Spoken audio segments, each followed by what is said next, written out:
Debate വിത്ത് സ്മൃതി പരുത്തിക്കാട്. വാക്കിനോളം തൂക്കമില്ലേ ഊക്കൻ ഭൂമിക്ക് പോലുമേ എന്ന് പറഞ്ഞത് കുഞ്ഞുണ്ണി മാഷാണ്. അവൾക്കൊപ്പം എന്ന വാക്കിന് തൂക്കമേറിയതും ശക്തിയേറിയതും ഹീനകൃത്യം അതിജീവിച്ച സഹപ്രവർത്തകയെ തള്ളിപ്പറഞ്ഞ് പണവും പവറുമുള്ളവർക്കൊപ്പം കൂടിയ സിനിമാക്കാരെ കണ്ടാണ്. അവൾക്കൊപ്പം എന്നത് ഇന്നൊരൊറ്റ വാക്കല്ല മലയാളത്തിൽ. അത് ഐക്യദാർഢ്യത്തിന്റെയും ചേർത്ത് നിർത്തലിന്റെയും പൊരുതലിന്റെയും അതിജീവനത്തിന്റെയും സത്തയും സാരവുമാണ്. വിചാരണാ വിധി കണ്ട് ഉറങ്ങാതിരുന്ന അവൾക്ക് വേണ്ടി വീണ്ടും തെരുവിലുണ്ട് കുറച്ചു മനുഷ്യർ. തെളിവുകൾ ഇന്നലത്തെ വിധിയിൽ തെളിയാത്തതെന്തെന്ന് ചോദിക്കുന്നുണ്ടവർ. മാനവീയം വീഥിയിൽ നിന്നും മിഠായി തെരുവിൽ നിന്നും അത് നാളെ നാടാകെ പരക്കട്ടെ. കാരണം ബലാത്സംഗ കേസിലെ വിധിയിൽ ലഡു കൊടുത്ത് കേക്ക് മുറിച്ചാഘോഷിക്കുന്ന ഹുളിഗൻ സംഘത്തിനു മുകളിലാണ് നേരിനു വേണ്ടി ഒരു വാക്കെങ്കിലും ഉച്ചരിക്കുന്ന മനുഷ്യർ. സൈബർ കൂട്ടങ്ങൾ അതിജീവിതയുടെ അഭിഭാഷകയെ പോലും വെറുതെ വിടുന്നില്ല. അവർക്കൊപ്പം നിന്ന മാധ്യമപ്രവർത്തകരെയും വെറുതെ വിടുന്നില്ല. അതിനിടയിൽ വിധി പ്രസ്താവത്തെപ്പറ്റി ഹൈക്കോടതി അഭിഭാഷക അസോസിയേഷനിൽ ഒരു വിവാദം പുറപ്പെട്ടിട്ടുണ്ട്. ഇന്നാട്ടിലെ ജനങ്ങളുടെ അവസാന പ്രതീക്ഷയായ കോടതി തന്നെ ആ വിവാദങ്ങളിൽ തീർപ്പുണ്ടാക്കട്ടെ. നീതി ചോർന്നോ എന്നതാണ് ചോദ്യം.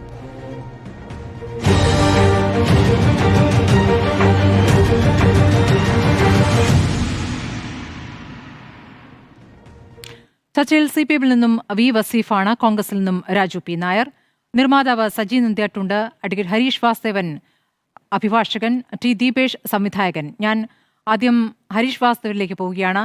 ഹരീഷ്, ഇപ്പോൾ കോടതിയിൽ നിന്നും വിചാരണ കോടതിയിൽ നിന്നും ഒരു വിധി വന്നിരിക്കുകയാണ്.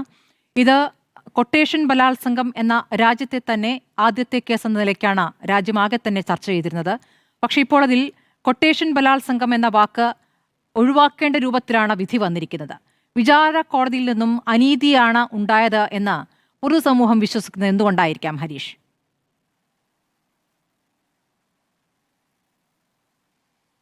പൊതുസമൂഹം അങ്ങനെ വിശ്വസിക്കുന്നുണ്ടെങ്കിൽ പൊതുസമൂഹത്തിന് ഇതിൻ്റെ നാൾവഴികളെപ്പറ്റിയും ഇതിൻ്റെ വസ്തുതകളെപ്പറ്റിയും അവരുടേതായിട്ടുള്ള ഒരു ഒബ്സർവേഷൻസ് ഉണ്ടായിരുന്നു. ആ ഒബ്സർവേഷൻസിനനുസരിച്ചല്ല വിധി ഉണ്ടായത് എന്നതുകൊണ്ടായിരിക്കാം ഈ വിധി വായിച്ച് നോക്കാതെ തന്നെ അങ്ങനെ ഒരു ജഡ്ജ്മെൻറ്റിലേക്ക് പൊതുസമൂഹം എത്തിപ്പെട്ടിട്ടുണ്ടാവുക.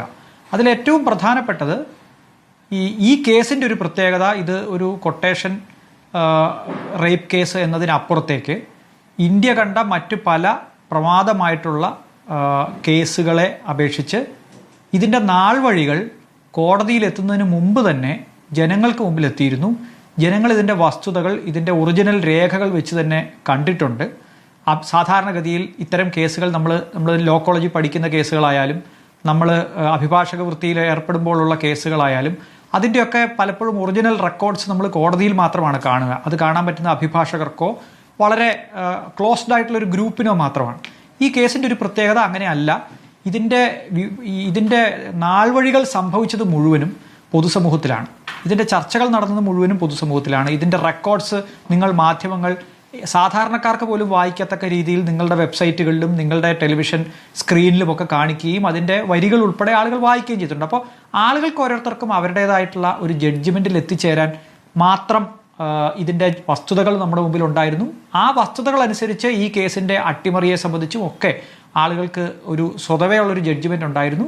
എന്നാൽ അട്ടിമറിയില്ലാതെ, അതായത് യാതൊരു തരത്തിലുള്ള ഒരു ക്രിമിനൽ കോൺസ്പിറസിയും ഇല്ലാതെ 6 ആളുകൾ ചേർന്ന് ഒരു ദിവസം തീരുമാനിച്ച് ഒരു നടിയെ കാറിൽ ചേസ് ചെയ്ത് പോയി ബലാത്സംഗം ചെയ്യാമെന്ന് തീരുമാനിക്കുകയും അതിന് ഈ നടി തന്നെ ആകാമെന്ന് തീരുമാനിക്കുകയും അത് വീഡിയോയിൽ റെക്കോർഡ് ചെയ്യാമെന്ന് തീരുമാനിക്കുകയും അതിൻ്റെ കോപ്പി സൂക്ഷിക്കാമെന്ന് തീരുമാനിക്കുകയും ചെയ്തു എന്ന് പറഞ്ഞാൽ അരിയാഹാരം കഴിക്കുന്ന ആളുകളെ സംബന്ധിച്ചിടത്തോളം, ഇനി അല്ല ഗോതമ്പ് കഴിക്കുന്നവരെ സംബന്ധിച്ചിടത്തോളം അത് ദഹിക്കാൻ ഇത്തിരി ബുദ്ധിമുട്ടുള്ള ഒരു യുക്തിയാണ്.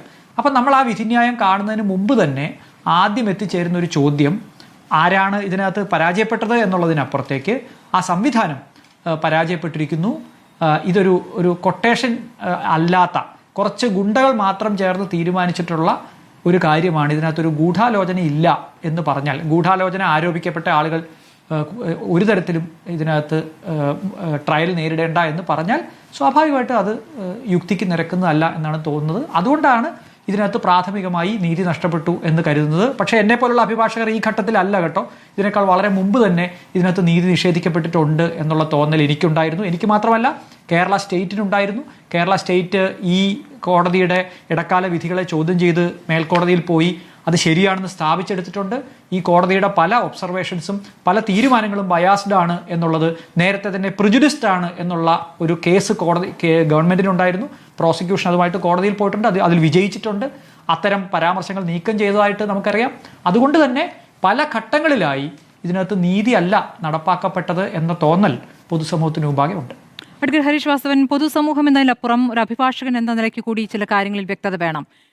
ഇതിപ്പോൾ ഒരു ബലാത്സംഗത്തിനിരയായ ഒരു യുവതി, ഇതിപ്പോൾ നടി എന്നത് മാറ്റിവെക്കുക, ഏത് യുവതിയായാലും കോടതിയെ സമീപിക്കുമ്പോൾ കോടതി എങ്ങനെയാണ് അവരോട് ചേർന്ന് നിൽക്കുക, അല്ലെങ്കിൽ അവരെ കേൾക്കുക എന്നത് പ്രധാനമാണല്ലോ. ആ കേൾവിയാണോ ഉണ്ടായിട്ടുള്ളത്, അതോ ഈ അക്രമിക്കൂട്ടത്തിനൊപ്പം നിൽക്കുകയാണോ കോടതി ചെയ്തത് എന്നൊരു സംശയം ഉയരുന്നുണ്ട്. കാരണം ബർഖാദത്തിന് നൽകിയ അഭിമുഖത്തിൽ നടി പറയുന്നുണ്ട് തനിക്ക് കോടതി മുറിയിൽ നിന്നും ഇറങ്ങി കരഞ്ഞോടേണ്ടി വന്നിട്ടുണ്ട് എന്ന്. അപ്പോൾ നടിയെ സംബന്ധിച്ച 2 അഭിഭാഷകരാണ് ഉണ്ടായിരുന്നത്. അപ്പുറത്ത് 20ഓളം അഭിഭാഷകരുടെ ഒരു ആൾക്കൂട്ടമാണ്. ആ ആൾക്കൂട്ടം ഈ പറയുന്ന ഇൻ ക്യാമറ എന്ന പ്രൊസീജിയർ ആണെങ്കിൽ കൂടിയും അവിടെ എന്താണ് ചെയ്തത് എന്നുള്ളത് നമുക്ക് ഏതാണ്ട് ഊഹിക്കാം. അത് അവർ പറഞ്ഞതിൽ നിന്ന് തന്നെ വ്യക്തമാകും. അപ്പോൾ നമ്മൾ നീതി തേടി ഒരു സ്ഥലത്തേക്ക് എത്തുമ്പോൾ അവിടെ അനീതി സംഭവിക്കുന്നു. ഇത് ഒരു വാക്കുകൊണ്ടോ നോക്കുകൊണ്ടോ ഒരു സ്ത്രീയെ അപമാനിക്കുകയോ ഉപദ്രവിക്കുകയോ ചെയ്താൽ ശിക്ഷിക്കാനുള്ള വകുപ്പ് ഈ രാജ്യത്തുണ്ട്. ഇപ്പോൾ ഏറ്റവും പുതിയത് BNS സെക്ഷൻ 79 ആണല്ലോ. അങ്ങനെ ശിക്ഷിക്കാനുള്ള ഒരു വകുപ്പുണ്ട് എന്നിരിക്കെ കോടതി മുറിക്കകത്ത് അത് സംഭവിക്കുമ്പോൾ, ഇത് നടപ്പാക്കേണ്ടവർ അതിനെ കൂട്ടുനിൽക്കുമ്പോൾ അതിനെ എങ്ങനെ കാണണം ഹരീഷ്? സ്മൃതി, എനിക്ക് അതിനകത്ത് തോന്നുന്ന ഒരു കാര്യം, ഇൻ ക്യാമറ പ്രൊസീഡിങ്സിൽ നടന്നത് എന്താണ് എന്നതിനെ സംബന്ധിച്ച് ഒരുപക്ഷെ സ്മൃതിക്കുള്ളത്ര ഉറപ്പ് എനിക്കില്ല. കാരണം അതിനകത്ത് നിന്ന് വന്ന ആളുകൾ പറയുന്ന സ്റ്റേറ്റ്മെൻറ്റ്സ് മാത്രമേ നമുക്കറിയാവൂ. അവിടെ ആ സ്റ്റേറ്റ്മെൻറ്റിൽ നമുക്ക് വ്യക്തമാവുന്ന ഒരു കാര്യം, ഈ മൊഴി കൊടുത്ത് ഈ കേസുമായി സഹകരിച്ച് നിന്നിട്ടുള്ള ഇതിൻ്റെ വിക്ടിമിന് ആ കോടതി മുറിക്കകത്ത് നീതി കിട്ടിയില്ല എന്നുള്ള അവരുടെ പരാതി നമ്മുടെ മുമ്പിലുണ്ട് എന്നുള്ളതാണ്. അത് വാസ്തവത്തിൽ ഈ കേസിൽ മാത്രമല്ല, കേരളത്തിൻ്റെ ചരിത്രത്തിൽ ഇന്നോളം നടന്നിട്ടുള്ള ഒട്ടുമിക്ക കേസുകളിലും, ഒട്ടുമിക്ക കേസ് ഞാൻ പറഞ്ഞില്ല, പല കേസുകളിലും കോടതിയിൽ നടക്കുന്ന വിചാരണ ഒരുപക്ഷെ അവർ നേരിട്ട ക്രൂരകൃത്യത്തെക്കാളോ ഒരുപക്ഷെ അതുപോലെയോ ഭയങ്കര ക്രൂരമായിട്ടുള്ള ഒരു സ്ഥിതിവിശേഷമാണ്, വിചാരണയാണ് വാസ്തവത്തിൽ അവർക്ക് നേരിടേണ്ടി വന്നത് എന്ന് പലരും പറഞ്ഞ് ഞാൻ കേട്ടിട്ടുണ്ട്. പലപ്പോഴും നമ്മൾ പുസ്തകങ്ങളിൽ, അവരുടെ അഭിമുഖങ്ങളിലൊക്കെ നമ്മൾ കണ്ടിട്ടുണ്ട്, വായിച്ചിട്ടുണ്ട്. അപ്പോൾ നമ്മുടെ കോടതി മുറികൾ ഇത്തരം ഇരകൾക്ക്, അതിജീവിതമാർക്ക് അനുകൂലമായ ഒരു സാഹചര്യമാണോ സൃഷ്ടിക്കുന്നത് എന്ന വലിയൊരു ചോദ്യം നമ്മുടെ മുമ്പിലുണ്ട്. അത് ഈ രാജ്യത്തിന് മുമ്പിലുള്ള ചോദ്യമാണ്. ബഹുമാനപ്പെട്ട സുപ്രീം കോടതി, സ്മൃതിയും കണ്ടിട്ടുണ്ടാവും, ബഹുമാനപ്പെട്ട സുപ്രീം കോടതി കഴിഞ്ഞ ദിവസം ചീഫ് ജസ്റ്റിസിന്റെ ബെഞ്ച് ഈ കാര്യം പരിശോധിക്കുകയും എങ്ങനെയാണ് വിക്ടിംസിനോട് കോടതികൾ പെരുമാറേണ്ടത്, വിചാരണ കോടതിയിൽ എങ്ങനെയാണ് സെൻസിറ്റൈസ് ചെയ്യേണ്ടത്, ജഡ്ജിമാരെ കോടതിയിലുള്ള സംവിധാനത്തെ എങ്ങനെയാണ് സെൻസിറ്റൈസ് ചെയ്യേണ്ടതെന്ന് പറഞ്ഞിട്ടുണ്ട്. നേരത്തെ ഈ കാര്യത്തിൽ സുപ്രീം കോടതി ഒരു വിധിന്യായം പുറപ്പെടുവിച്ചിട്ടുണ്ടായിരുന്നു. അത് എങ്ങനെയാണ് ഇത്തരം കേസുകൾ കൈകാര്യം ചെയ്യുമ്പോൾ ജഡ്ജിമാരുടെ മോറൽ സ്റ്റാൻഡേർഡ്സ് ഇത്തരം ആളുകളിലേക്ക് ആരോപിക്കുകയോ അല്ലെങ്കിൽ അവർക്ക് നിയമത്തിന് നിരക്കാത്ത തരത്തിലുള്ള വാചകങ്ങൾ പറയുകയോ അങ്ങനെയൊന്നും ചെയ്യരുതെന്ന് പറയുന്ന മാർഗനിർദ്ദേശം ജഡ്ജിമാർക്ക് നൽകിയിട്ടുണ്ടായിരുന്നു. അപ്പോൾ പൊതുവിൽ നമ്മുടെ കോടതി വ്യവസ്ഥ, കോടതി മുറികൾക്കകം ഇത്തരം സംവിധാനങ്ങൾക്ക് അല്ലെങ്കിൽ ഇത്തരം ആളുകൾക്ക് നീതി കൊടുക്കുന്നതിൽ, അവരെ സമ്പൂർണ്ണമായി അവരെ മുഖവിലക്കെടുത്ത് മുമ്പോട്ട് കൊണ്ടുപോകുന്നതിൽ ഒരല്പം പരാജയമാണ് നമ്മൾ ഒരു കൊളോണിയൽ കാലഘട്ടത്തിൽ നടന്നു വരുന്നേ ഉള്ളൂ. രണ്ടാമത് അതിനകത്ത് എഫർട്ട് എടുക്കേണ്ടത് ജുഡീഷ്യൽ ഓഫീസറാണ്. ഈ ജുഡീഷ്യൽ ഓഫീസറുടെ ഭാഗത്ത് നിന്ന് അനീതി ഉണ്ടായി എന്ന്, ഇത്തരം പെരുമാറ്റങ്ങളുടെ കാര്യത്തിൽ ഒരു അനീതി ഉണ്ടായി എന്ന് ഇര പറയുന്നതിനോടാണ് ഞാൻ ചേർന്ന് നിൽക്കുന്നത്.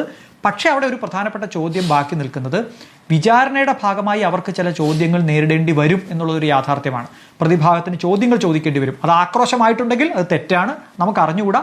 പക്ഷേ ചില ചോദ്യങ്ങൾ ചോദിക്കുമ്പോൾ സ്വാഭാവികമായിട്ടും ഈ ഇരയാക്കപ്പെട്ട ആൾക്ക് കൂടുതൽ ട്രോമ ഉണ്ടാവുന്ന രീതിയിലുള്ള ഒരു വിചാരണ നടപടികൾ നേരിടേണ്ടി വരും. അത് സ്വാഭാവികമായി ഉണ്ടാവുന്നതാണെങ്കിൽ തീർച്ചയായിട്ടും അതിന് പ്രോസിക്യൂഷൻ്റെ ഒരു പരിരക്ഷ ആവശ്യമാണ്, അവർക്ക് ചില പ്രിപ്പറേഷൻസ് ആവശ്യമാണ്. കോടതി തന്നെ അതിനകത്ത് ന്യൂട്രലായി നിന്നുകൊണ്ട് അവരെ ദ്രോഹിക്കുന്ന തരത്തിലുള്ള മാനസികമായ ആഘാതം ഉണ്ടാക്കുന്ന ചോദ്യങ്ങൾ ഒഴിവാക്കേണ്ടതാണ്. ഇവിടെ അങ്ങനെ ഒരു സംഭവം ഉണ്ടായിട്ടില്ല. അതായത് കോടതിയുടെ ഭാഗത്തുനിന്ന് പോലും ഇരകൾക്കും ഇരയെ സപ്പോർട്ട് ചെയ്ത് സാക്ഷി പറയാനെത്തിയ സാക്ഷികൾക്കും വളരെ മോശമായിട്ടുള്ള ഒരു പ്രതികരണം ജഡ്ജിയുടെ ഭാഗത്തുനിന്നുണ്ടായി എന്ന് പരാതി വന്നിട്ടുണ്ട്. അത്തരം പരാതികൾ വളരെ ഗൗരവമായി ആ ഘട്ടത്തിൽ ഹൈക്കോടതി കാണേണ്ടതായിരുന്നു. അത് ഉണ്ടായില്ല എന്നതാണ് ഈ കേസിലെ ഏറ്റവും വലിയ ദുഃഖകരമായ സംഗതി. ശരി, ശ്രീ രാജു പി നായർ, ഒപ്പം തന്നെ വസീഫ്, ഞാൻ രാഷ്ട്രീയ പ്രതികരണങ്ങളിലേക്ക് വരുന്നതിന് മുമ്പ് ഞാൻ സിനിമാ മേഖലയിലുള്ളവരുടെ പ്രതികരണങ്ങൾ കൂടി എടുത്ത ശേഷം നിങ്ങളിലേക്ക് വരാം. ടി ദീപേഷിലേക്ക് ആദ്യം. സംവിധായകനാണ് ദീപേഷ്. ഇപ്പോൾ അങ്ങിപ്പോൾ അതിജീവിതയ്ക്കൊപ്പമാണ്, ഐക്യദാർഢ്യം പ്രഖ്യാപിച്ചു. IFFKയിൽ അങ്ങനെ ഒരു ഐക്യദാർഢ്യം ഉണ്ടാകണമെന്നുള്ള ആവശ്യം മുന്നോട്ട് വെച്ചു. പക്ഷേ സിനിമാ മേഖലയിൽ നിന്നും അതിജീവിതയ്ക്കുള്ള പിന്തുണ എന്തുകൊണ്ടാണ് ഇങ്ങനെ ഇത്രയും കുറഞ്ഞ നിലയിൽ വരുന്നത്?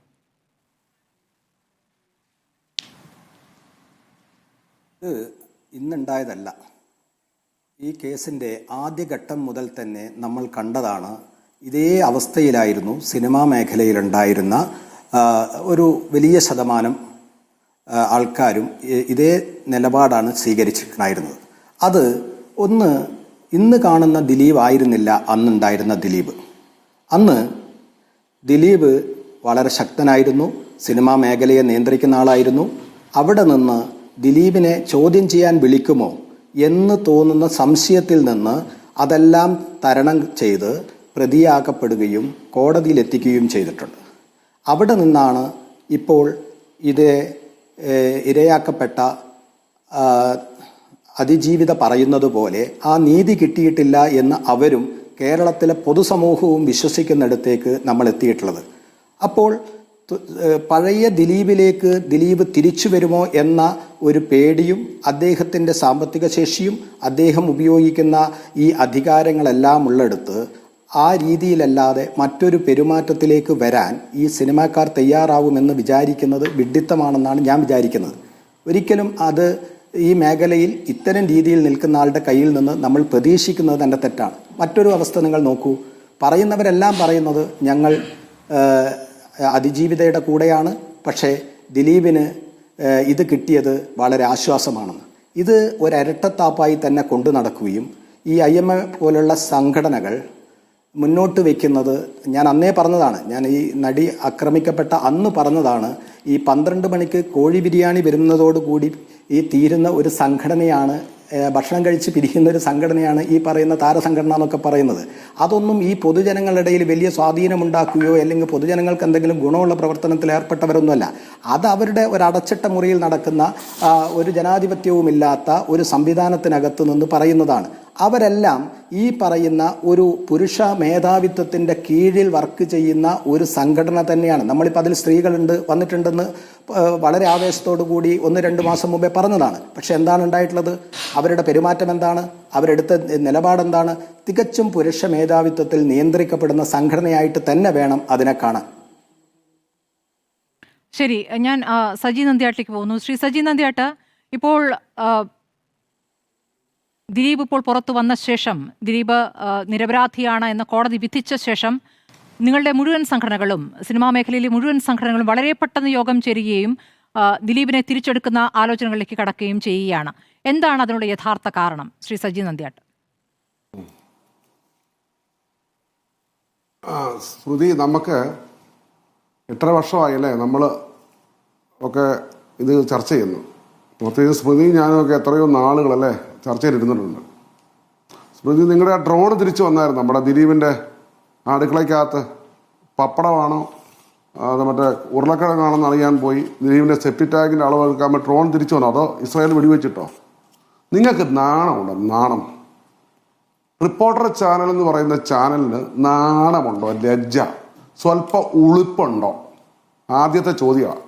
8.5 വർഷം ഒരാളെ പ്രതിസ്ഥാനത്തങ്ങ് നിർത്തി നിങ്ങളുടെ വൈരാഗ്യം തീർക്കാൻ അന്ത്യചർച്ച നടത്തി നാണം കെട്ട് നിങ്ങൾ തല താഴ്ത്തുമ്പോൾ പുതിയ പരിപാടിയായിട്ട് ഇറങ്ങിയിരിക്കുക അവൾക്കൊപ്പം. പിന്നെ ഞങ്ങളെല്ലാം പിന്നെ ആർക്കൊപ്പം? നിങ്ങൾ എന്താ ചെയ്തേ? ആ പാവം പെൺകുട്ടിയെ മറയാക്കി നിങ്ങളുടെ വൈരാഗ്യം തീർക്കാൻ കഥകളും മിനി കഥകളും ഈ നാടിന് അപസ്വർപ്പ കഥകളുമായി പാവപ്പെട്ട മലയാളിയുടെ തലച്ചോറിനെ ബ്രെയിൻ വാഷ് ചെയ്ത് 8.5 വർഷക്കാലം ഇവിടെ ഒരു വലിയ വക്കീൽ ഹാരിഷ് വാസുദേവൻ പറയുകയാണ്. എന്താണ് പറഞ്ഞത്? അതായത് ഞങ്ങളുടെ പൊതുസമൂഹത്തിൽ ഇതിൻ്റെ എല്ലാം റെക്കോർഡുണ്ട്. എന്തൊരു വിഡ്ഢിത്തരമാണ്. അദ്ദേഹത്തിന് കുറച്ച് അറിവുള്ള ആളല്ലേ, കയ്യടി കിട്ടാൻ ഇങ്ങനെയാണോ സംസാരിക്കേണ്ടത്? ഇവിടെ പബ്ലിക് പ്രോസിക്യൂട്ടറും പോലീസും ചോർത്തിക്കൊടുത്തത് മറുഭാഗം കേട്ടിട്ടില്ല. ഒരു പ്രശ്നത്തിന് 2 കാര്യമുണ്ട്. മറുവശത്തെ നിശബ്ദമാക്കിക്കൊണ്ട് ഒരു പക്ഷം പറഞ്ഞത് മുഴുവൻ കഴിഞ്ഞ നാളുകളിൽ റിപ്പോർട്ടർ ചാനലിലൂടെ ഇങ്ങനെ വിസർജിച്ചിട്ട് ഇതാണ് തെളിവ് എന്ന് പറഞ്ഞ് ശ്രീ സജി നന്ദിയാട്ട്, നിങ്ങൾ താങ്കൾ ഇതുവരെ പറയുന്നത് ഞാൻ കേട്ടു നിന്നു. അല്ല, താങ്കൾ മാന്യമായ ഭാഷ ഉപയോഗിച്ച് ചർച്ചയിൽ പങ്കെടുക്കുക. താങ്കളുടെ ഈ ഭാഷയുടെ അഹന്തയും ധാഷ്ട്യവും പകയും ഒക്കെ അവിടെ നിന്നും കോടതിയിൽ നിന്ന് ഇറങ്ങി വന്ന താങ്കളുടെ പ്രിയപ്പെട്ട ദിലീപിൽ നിന്നും കേട്ടതാണ്. അതേ ഭാഷ ഉപയോഗിച്ച് താങ്കൾ ചർച്ചയിൽ പങ്കെടുക്കേണ്ടതില്ല. താങ്കൾക്ക് പറയാനുള്ള വാദമൊക്കെ പറഞ്ഞോളൂ. നാണമുണ്ടോ ഉളുപ്പുണ്ടോ എന്നുള്ളൊക്കെ എനിക്ക് തിരിച്ചും ചോദിക്കാവുന്ന ഭാഷയാണ്. പക്ഷെ അത് എന്റെ ഭാഷയല്ലാത്തതുകൊണ്ട് ഞാനത് ഉപയോഗിക്കുന്നില്ല. അങ്ങേക്ക് അങ്ങയുടെ അഭിപ്രായം പറയാം. നിങ്ങൾ ഇരപരിവേഷം നൽകിയിരിക്കുന്ന ആൾക്ക് വേണ്ടി നിങ്ങൾ സംസാരിക്കൂ. നിങ്ങൾ ഇരപരിവേഷം നൽകിയിരിക്കുന്ന ആൾക്ക് വേണ്ടി നിങ്ങൾക്ക് സംസാരിക്കാം. പക്ഷേ മാന്യമായ ഭാഷയിൽ കേൾക്കണമെങ്കിൽ പ്രതിമ കൊണ്ടുവച്ചാൽ എന്ത് മാന്യമാ, നിങ്ങൾക്ക് എന്ത് മാന്യതയായിരുന്നു ഉണ്ടായിരുന്നത് റിപ്പോർട്ടർ ചാനലിന്? നിങ്ങൾക്ക് എന്ത് മാന്യതയാണ്? ഞാൻ മാന്യമായ ഭാഷയാണ് സംസാരിക്കുന്നത്. നിങ്ങൾ 8.5 വർഷക്കാലം ഒരാളെ വേട്ടയാടിയിട്ട് ഈ നാടിന്റെ നീതി, ഈ നാടിന്റെ നീതിബോധം, ഈ നാടിന്റെ അവസാന വാക്ക് as a citizen of India ഞാൻ ഈ ജനങ്ങൾ മുഴുവൻ അംഗീകരിച്ചപ്പോൾ നിങ്ങൾ പറയാ കേരളത്തിലെ പൊതുജനമല്ല നിങ്ങളുടെ പോക്കറ്റിലാണെന്ന്. ഇന്ന് കാണിച്ച പൊതുജനത്തിന്റെ പോക്കറ്റ്. നിങ്ങൾക്ക് നാണമുണ്ടോ? അതുകൊണ്ടാണ് ചോദിച്ചത്. നിങ്ങൾക്ക് അഭിപ്രായം എന്താ? നിങ്ങളുടെ അഭിപ്രായം ഇരയ്ക്കൊപ്പം എന്ന് പറഞ്ഞുകൊണ്ട് നിങ്ങൾ ആ ഇരയെ മറയാക്കി ദിലീപിനെ ഉള്ള വൈരാഗ്യം തീർക്കാണ്. കോടതി അദ്ദേഹത്തെ കുറ്റമുക്തനാക്കി. എന്നിട്ട് നിങ്ങൾ കോടതിയെ വിമർശിച്ചോ? നിങ്ങൾ ജഡ്ജസിനെ വിമർശിക്കുന്നു. എങ്ങനെയാ? മ്ലേച്ഛമായ ഭാഷയിൽ. എന്നിട്ട് നിങ്ങൾ വലിയ ഡീസൻസി കളിക്കുന്നു. ഞാൻ എന്ത് അനീതിയാണ് സംസാരിച്ചത്? എനിക്ക് രോക്ഷം ഉണ്ടാകും. സ്മൃതി 8.5 വർഷക്കാലം നമ്മൾ ചർച്ചയ്ക്കിരുന്നവരാ. ഈ റിപ്പോർട്ടർ ചാനൽ നിറച്ച് തെളിവാണല്ലോ വർഷങ്ങളായിട്ട്. എന്തിയ തെളിവ്? എവിടെയാ തെളിവ്? അത് തന്നെയാണ് ചോദിക്കുന്നത്. ആ തെളിവുകളിൽ എന്താണ് കോടതി നിലപാടെടുത്തത് എന്ന ചോദ്യം തന്നെയാണ് നമ്മൾ ഈ ചർച്ചയിൽ ചോദിക്കുന്നത്. നിരവധി തെളിവുകൾ നമ്മൾ ചർച്ച ചെയ്തു. നിരവധി തെളിവുകളിൽ അടയിരുന്നു എന്ന ചോദ്യം ഇവിടെയുണ്ട്. 12-ാം തീയതി ഈ വിധിയിലേക്ക് എങ്ങനെയാണ് എത്തിയത് എന്നതിന്റെ വിവരങ്ങൾ കൂടി പുറത്തു വരുമല്ലോ. 12-ാം തീയതി പറയട്ടെ. അങ്ങനെ രോഷം കൊണ്ടിട്ട് കാര്യമില്ലതേ. ഇവിടെ മെമ്മറി കാർഡ് കോടതി സംവിധാനത്തിനകത്തു നിന്നും പുറത്തു പോയി 3 തവണ അത് ടാമ്പർ ചെയ്തു എന്നുള്ള വിവരമടക്കം പുറത്തു വന്നിട്ട് അത് പരിശോധിച്ചോ കോടതി? അതിന്മേൽ എന്തെങ്കിലും തീരുമാനമുണ്ടായോ? അതേക്കുറിച്ച് എന്തെങ്കിലും പരാമർശമുണ്ടോ? അപ്പോൾ എന്ത് തരത്തിലുള്ള അന്വേഷണമാണ് നടത്തുന്നത്? ഇനി ദിലീപിന്റെ ഫോണുമായി ബന്ധപ്പെട്ട് അത് കോടതിയിൽ ആവശ്യപ്പെട്ടപ്പോൾ എപ്പോഴാണ് അത് കോടതിയിൽ സമർപ്പിച്ചത് എന്നടക്കമുള്ള കാര്യങ്ങൾ നമ്മുടെ മുന്നിലുണ്ട്. അപ്പോൾ എങ്ങനെ ഈ കേസ് ജയിച്ചു എന്നൊക്കെ നമ്മൾക്ക് സംശയമുണ്ടെന്നേ. അത് ഈ പൊതുസമൂഹം ചർച്ച ചെയ്യുമ്പോൾ അതെങ്ങനെ അങ്ങയുടെ ഭാഷ ഉപയോഗിച്ച് ആക്രോശിച്ചതുകൊണ്ട് കാര്യമില്ല. ശ്രീ സജി നന്ദിയാട്ട്, ആ ചോദ്യങ്ങളൊക്കെ ഉയരുക തന്നെ ചെയ്യും. മാത്രമല്ല, വിചാരണ കോടതിക്ക് അപ്പുറത്തേക്ക് ഹൈക്കോടതിയും അതിനു മുകളിൽ സുപ്രീം കോടതിയും ഒക്കെ ഉണ്ട്. ശ്രീ സജി നന്ദിയാട്ട്, ഇതിവിടെ അവസാനിക്കുകയല്ല. അങ്ങനെ പറഞ്ഞു, ആദ്യമാണ് തീരുമാനിച്ചു. ഒരു കാര്യം സ്മൃതിയോട് ചോദിക്കട്ടെ. ദിലീപ് അറസ്റ്റ് ചെയ്യുമ്പോൾ അന്ന് ദിലീപിന്റെ ഫോണുണ്ട്, അത് പോലീസ് പിടിച്ചോണ്ട് പോയായിരുന്നല്ലോ. ഇതെല്ലാം കിട്ടിയായിരുന്നോ? ബോംബെ കൊണ്ട് റിട്രീവ് ചെയ്ത് ദിലീപ് സമ്മതിച്ചു. നിങ്ങൾ പോലീസിനും കൊടുത്തിരുന്നല്ലോ. അത് മുഴുവൻ റിട്രീവ് ചെയ്തെന്ന് പോലീസ് ഉദ്യോഗസ്ഥർ പറഞ്ഞല്ലോ. FS റിപ്പോർട്ട് വന്നായിരുന്നു. ഒന്നും നഷ്ടപ്പെടാതെ കിട്ടിയെന്ന് പറഞ്ഞായിരുന്നല്ലോ. അത് സ്മൃതി കേട്ടില്ലേ? 860 ഡിജിറ്റൽ തെരുവില്ലേ? ഒരു അച്ചാറിടാൻ, ഒരു പൊടിക്ക്, ഒരു തൊട്ടുകൂട്ടാൻ ഒരു സാധനം ഉണ്ടായിരുന്നോ? 260 സാക്ഷിയില്ലായിരുന്നു. നിങ്ങൾ പറയുന്നു. അല്ല, എന്നിട്ട് എന്തിയെ തെളിവ്? എന്തിയെ നഷ്ടപ്പെട്ടതിനാണോ തെളിവ്? കോടതി ദിലീപിനോട് ഫോൺ ചോദിച്ചത് എങ്ങനെയാണെന്ന് നമ്മൾ കണ്ടതാണെന്നേ. നിങ്ങൾ ഫോൺ ചോദിച്ച ഘട്ടത്തിൽ കോടതി എങ്ങനെയാണെന്ന് ചോദിച്ചെന്ന് കണ്ടതാണ്. എത്ര ദിവസങ്ങൾക്ക് ശേഷം അതൊന്ന് തന്നുകൂടെ എന്ന് കോടതി ചോദിച്ചു നമ്മൾ കണ്ടിട്ടുള്ളതാണ്. നിങ്ങൾക്ക് ഈ ഭാഷയും ഈ പകയും വരുന്നത് എന്തിന്റെ ആത്മവിശ്വാസത്തിലാണ് എന്ന് നിങ്ങൾ കൂടുതൽ തെളിയിച്ചുകൊണ്ടിരിക്കുകയാണ് സജി നന്ദിയാട്ട്. കുഴപ്പമില്ല, ഞാൻ രാഷ്ട്രീയ ചോദ്യങ്ങളിലേക്ക് കടക്കുകയാണ്.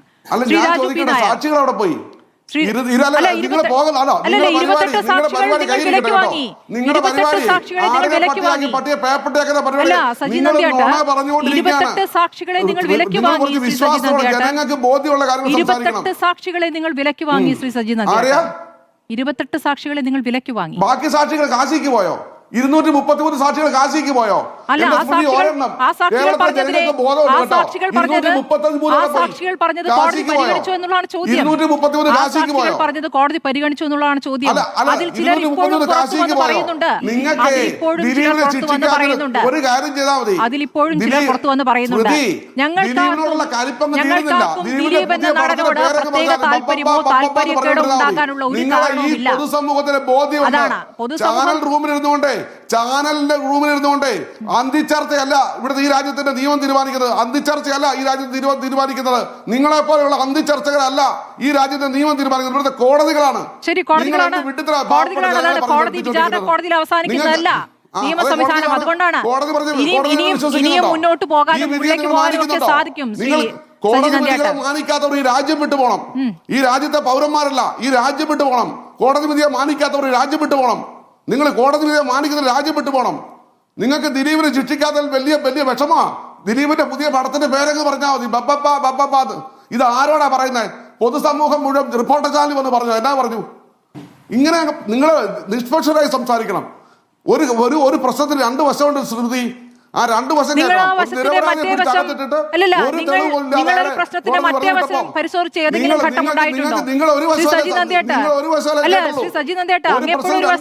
സംസാരിക്കുന്നത് അന്ന് അപ്പുറത്തെ വശം എപ്പോഴാണ് പരിശോധിച്ചിട്ടുള്ളത്? മാത്രമല്ല താങ്കൾക്ക് ഇത്ര നാളും ഈ ചർച്ചയിൽ ഇല്ലാത്ത ആവേശവും ഊർജവും ആത്മവിശ്വാസവും പകയും ഒക്കെ ഇപ്പോൾ വന്നതിന്റെ അടിസ്ഥാനം മനസ്സിലാകുന്നുണ്ട്. ആർക്ക് വേണ്ടിയാണോ? നന്നായി പണിയെടുക്കും നിങ്ങൾ, നന്നായി പണിയെടുക്കൂ. കേൾക്കുന്നുണ്ട് അവർക്ക് വേണ്ടി നന്നായി പണിയെടുക്കും. ശ്രീ രാജു പി നായർ, അല്ല ഞാൻ അടുത്ത ആളിലേക്ക് പോകുന്നു. നിങ്ങൾ 8.5 വർഷമാണ് നിങ്ങൾ അയാളെ വേട്ടയാടിയത്. ഇതാണോ മാധ്യമ പ്രവർത്തനം? നിങ്ങൾ ക്ലാസ് എടുക്കൂ. നിങ്ങളുടെ ക്ലാസ്സിൽ രാജു പി നായർ ഇപ്പോൾ നിങ്ങളുടെ ക്ലാസ് വന്ന് ഞങ്ങളിരിക്കാം. ശ്രീ രാജു പി നായർ ഇപ്പോൾ ദിലീപുമായി ബന്ധപ്പെട്ട വിഷയത്തിൽ ഒരു നിലപാടുണ്ട് കോൺഗ്രസിന്. അത് അതിജീവിതയ്ക്കൊപ്പമാണ് എന്ന് പ്രധാനപ്പെട്ട നേതാക്കൾ പറയുമ്പോൾ ഒരു പ്രധാനപ്പെട്ട നേതാവ് എന്താണ് പറഞ്ഞതെന്നറിയാം. ഇന്ന് വീണ്ടും വാർത്താ സമ്മേളനം വിളിച്ചിട്ടുണ്ടായിരുന്നു. അത് മാധ്യമങ്ങൾ വളച്ചൊടിച്ചതാണ് എന്ന രൂപത്തിലാണ് അടൂർ പ്രകാശ് പറഞ്ഞത്. അങ്ങനെയല്ല എന്ന ബോധ്യം നിങ്ങൾക്കുണ്ടല്ലോ അല്ലേ ശ്രീ രാജു പി നായർ?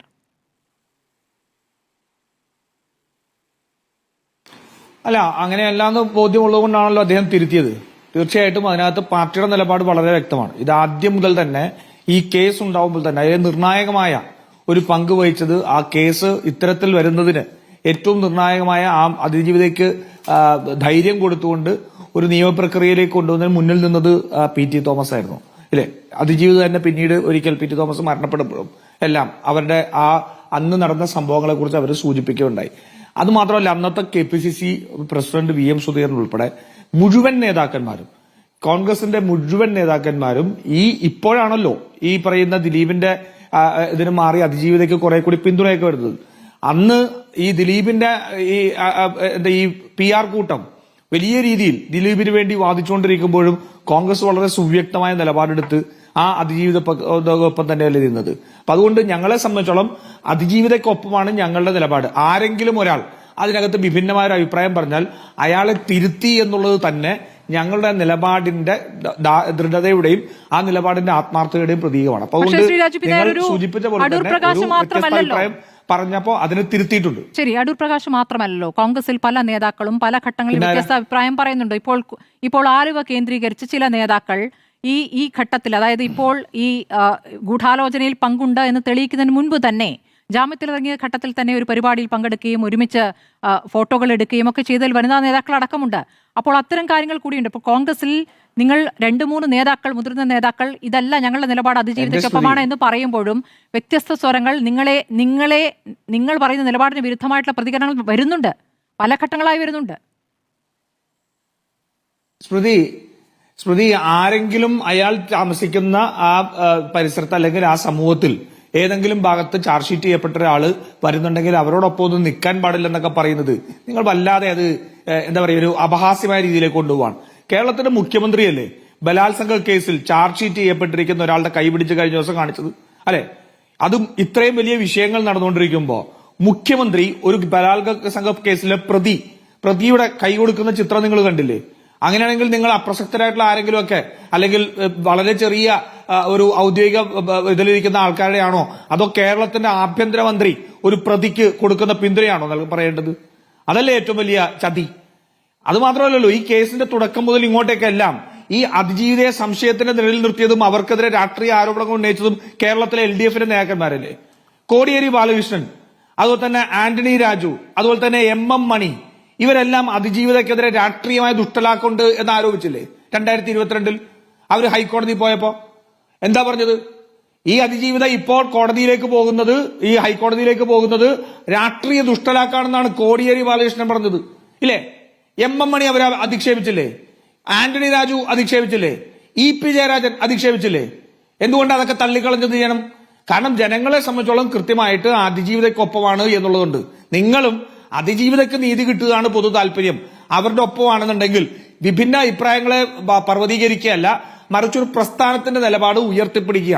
ഞങ്ങളെ സംബന്ധിച്ചോളം ആദ്യഘട്ടം മുതൽ ഇങ്ങോട്ടേക്ക് കേരളത്തിന്റെ പ്രതിപക്ഷ നേതാവും മുൻ പ്രതിപക്ഷ നേതാവും മാറി മാറി വന്ന KPCC പ്രസിഡന്റുമാരും KPCCയും UDFും എല്ലാം എടുത്തിരിക്കുന്ന നിലപാട് അതിജീവിതയ്ക്കൊപ്പമാണ്. PT തോമസിന് ഏറ്റവും അധികം പിന്തുണ കൊടുത്തതും ഇതിനകത്ത് അദ്ദേഹം നിരാഹാര സമരം നടക്കുന്നത് ഉൾപ്പെടെ നടത്തുന്ന ശ്രമങ്ങളിലെല്ലാം ആ അതിജീവിതയ്ക്ക് വേണ്ടിയുള്ള പോരാട്ടത്തിലെല്ലാം കൂടെ പാറ പോലെ ഉറച്ചുന്ന KPCCയാണ്. അതേസമയത്ത് ഇപ്പുറത്തെ വശത്ത് ഇതെല്ലാം രാഷ്ട്രീയമാണ് എന്ന് പറയുകയും അതിജീവിതയെ അപമാനിക്കുകയും ചെയ്ത പാർട്ടിയായിരുന്നു ഇപ്പുറത്ത്. നിങ്ങൾക്ക് ഓർമ്മയില്ലേ, മുകേഷ് എന്ന് പറയുന്ന ഇന്നത്തെ ബലാത്സംഗ കേസിൽ പ്രതിയായ മുഖ്യമന്ത്രി കൈപിടിച്ചുയർത്തി ജനങ്ങളോട് ഞാൻ എന്റെ സംരക്ഷണമുണ്ട് എന്ന് പറയുന്ന ഈ മുകേഷും, അതുപോലെ തന്നെ ഇപ്പോഴത്തെ മന്ത്രിസഭയിൽ അംഗമായ ഗണേഷ് കുമാറും എറണാകുളത്ത് അമ്മയുടെ യോഗത്തിൽ വെച്ച് നിങ്ങളോട് പൊട്ടിത്തെറിച്ച് ഓർമ്മയില്ലേ? എന്താ പറഞ്ഞത്? രണ്ടും ഞങ്ങളുടെ മക്കളാണ് എന്നല്ലേ പറഞ്ഞത്? അല്ലാണ്ട് ഞങ്ങൾ പീഡിപ്പിക്കപ്പെട്ട അതിജീവിതക്കൊപ്പമാണെന്നല്ലല്ലോ പറഞ്ഞത്. ഞങ്ങളുടെ മക്കളാണ് രണ്ടുപേരും എന്നല്ലേ പറഞ്ഞത്. രണ്ടുപേർക്കൊപ്പം ഞങ്ങളുണ്ട്, അങ്ങനെ നിലപാടുണ്ടോ? അപ്പോ കേരളത്തിലെ ഇടതുപക്ഷം ഇത് തുടക്കം മുതൽ ഇതിനെ അട്ടിമറിക്കാൻ വേണ്ടി, ഈ അന്വേഷണത്തെ അട്ടിമറിക്കാൻ വേണ്ടി ശ്രമിച്ചിരുന്നതാണ്. ഏറ്റവും ആത്മാർത്ഥമായിട്ട് ഇടപെട്ടിരുന്ന PT തോമസിനെ കുറിച്ച് അന്വേഷിക്കണം, അദ്ദേഹത്തിന് ഈ കേസിനുള്ള പങ്ക് അന്വേഷിക്കണം എന്ന് പറഞ്ഞത് സ്വരാജ് MLA ആണ്, അന്ന് MLA ആയിരിക്കുമ്പോ അല്ലെ. അപ്പൊ ഇവരുടെ എല്ലാ ലക്ഷ്യം രാഷ്ട്രീയമായിരുന്നു. കോൺഗ്രസിനെ സംബന്ധിച്ചോളം വളരെ കൃത്യമായിട്ട് ആ അതിജീവിതയ്ക്കൊപ്പമുള്ള നിലപാട് എടുത്തിരിക്കും. ശരി വസീഫ്, ഇപ്പോൾ അതിജീവിതയ്ക്കൊപ്പമാണ് എന്ന് CPM പറയുന്നു. ഇന്ന് പാർട്ടി മുഖപത്രത്തിൽ അടൂർ പ്രകാശിന്റെ നിലപാടിനെതിരെ തന്നെയാണ് വിമർശനം വന്നിരിക്കുന്നത്. പക്ഷേ നിങ്ങൾക്കൊപ്പം ഭരണത്തിലുള്ളവരുടെ അതിജീവിതയ്ക്ക് എതിരായുള്ള നിലപാടിനെ കുറിച്ചാണ് ഇപ്പോൾ രാജു P. നായർ തിരിച്ചു മറുപടി നൽകുന്നത്. അങ്ങേക്ക് മറുപടി നൽകാം. ഈ രാജു P. നായരൊക്കെ ഓരോ സാഹചര്യത്തിനനുസരിച്ച് എങ്ങനെ സംസാരിക്കാം എന്നാലോചിച്ച് വന്നിരിക്കുക. യഥാർത്ഥത്തിൽ കോൺഗ്രസിൻ്റെ അല്ലെങ്കിൽ UDFിൻ്റെ ഒരു സംസ്ഥാന നേതൃത്വം എന്ന് പറയുന്നത് ആരാ?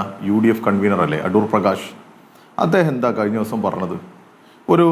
എന്തെങ്കിലും ഒരു സംസാരത്തിനിടയിൽ അങ്ങ് അറിയാതെ നമ്മളൊക്കെ സ്ലിപ്പ് ഓഫ് ടങ് എന്ന് പറയുന്നത് പോലെ സംഭവിച്ചതാണോ അത്?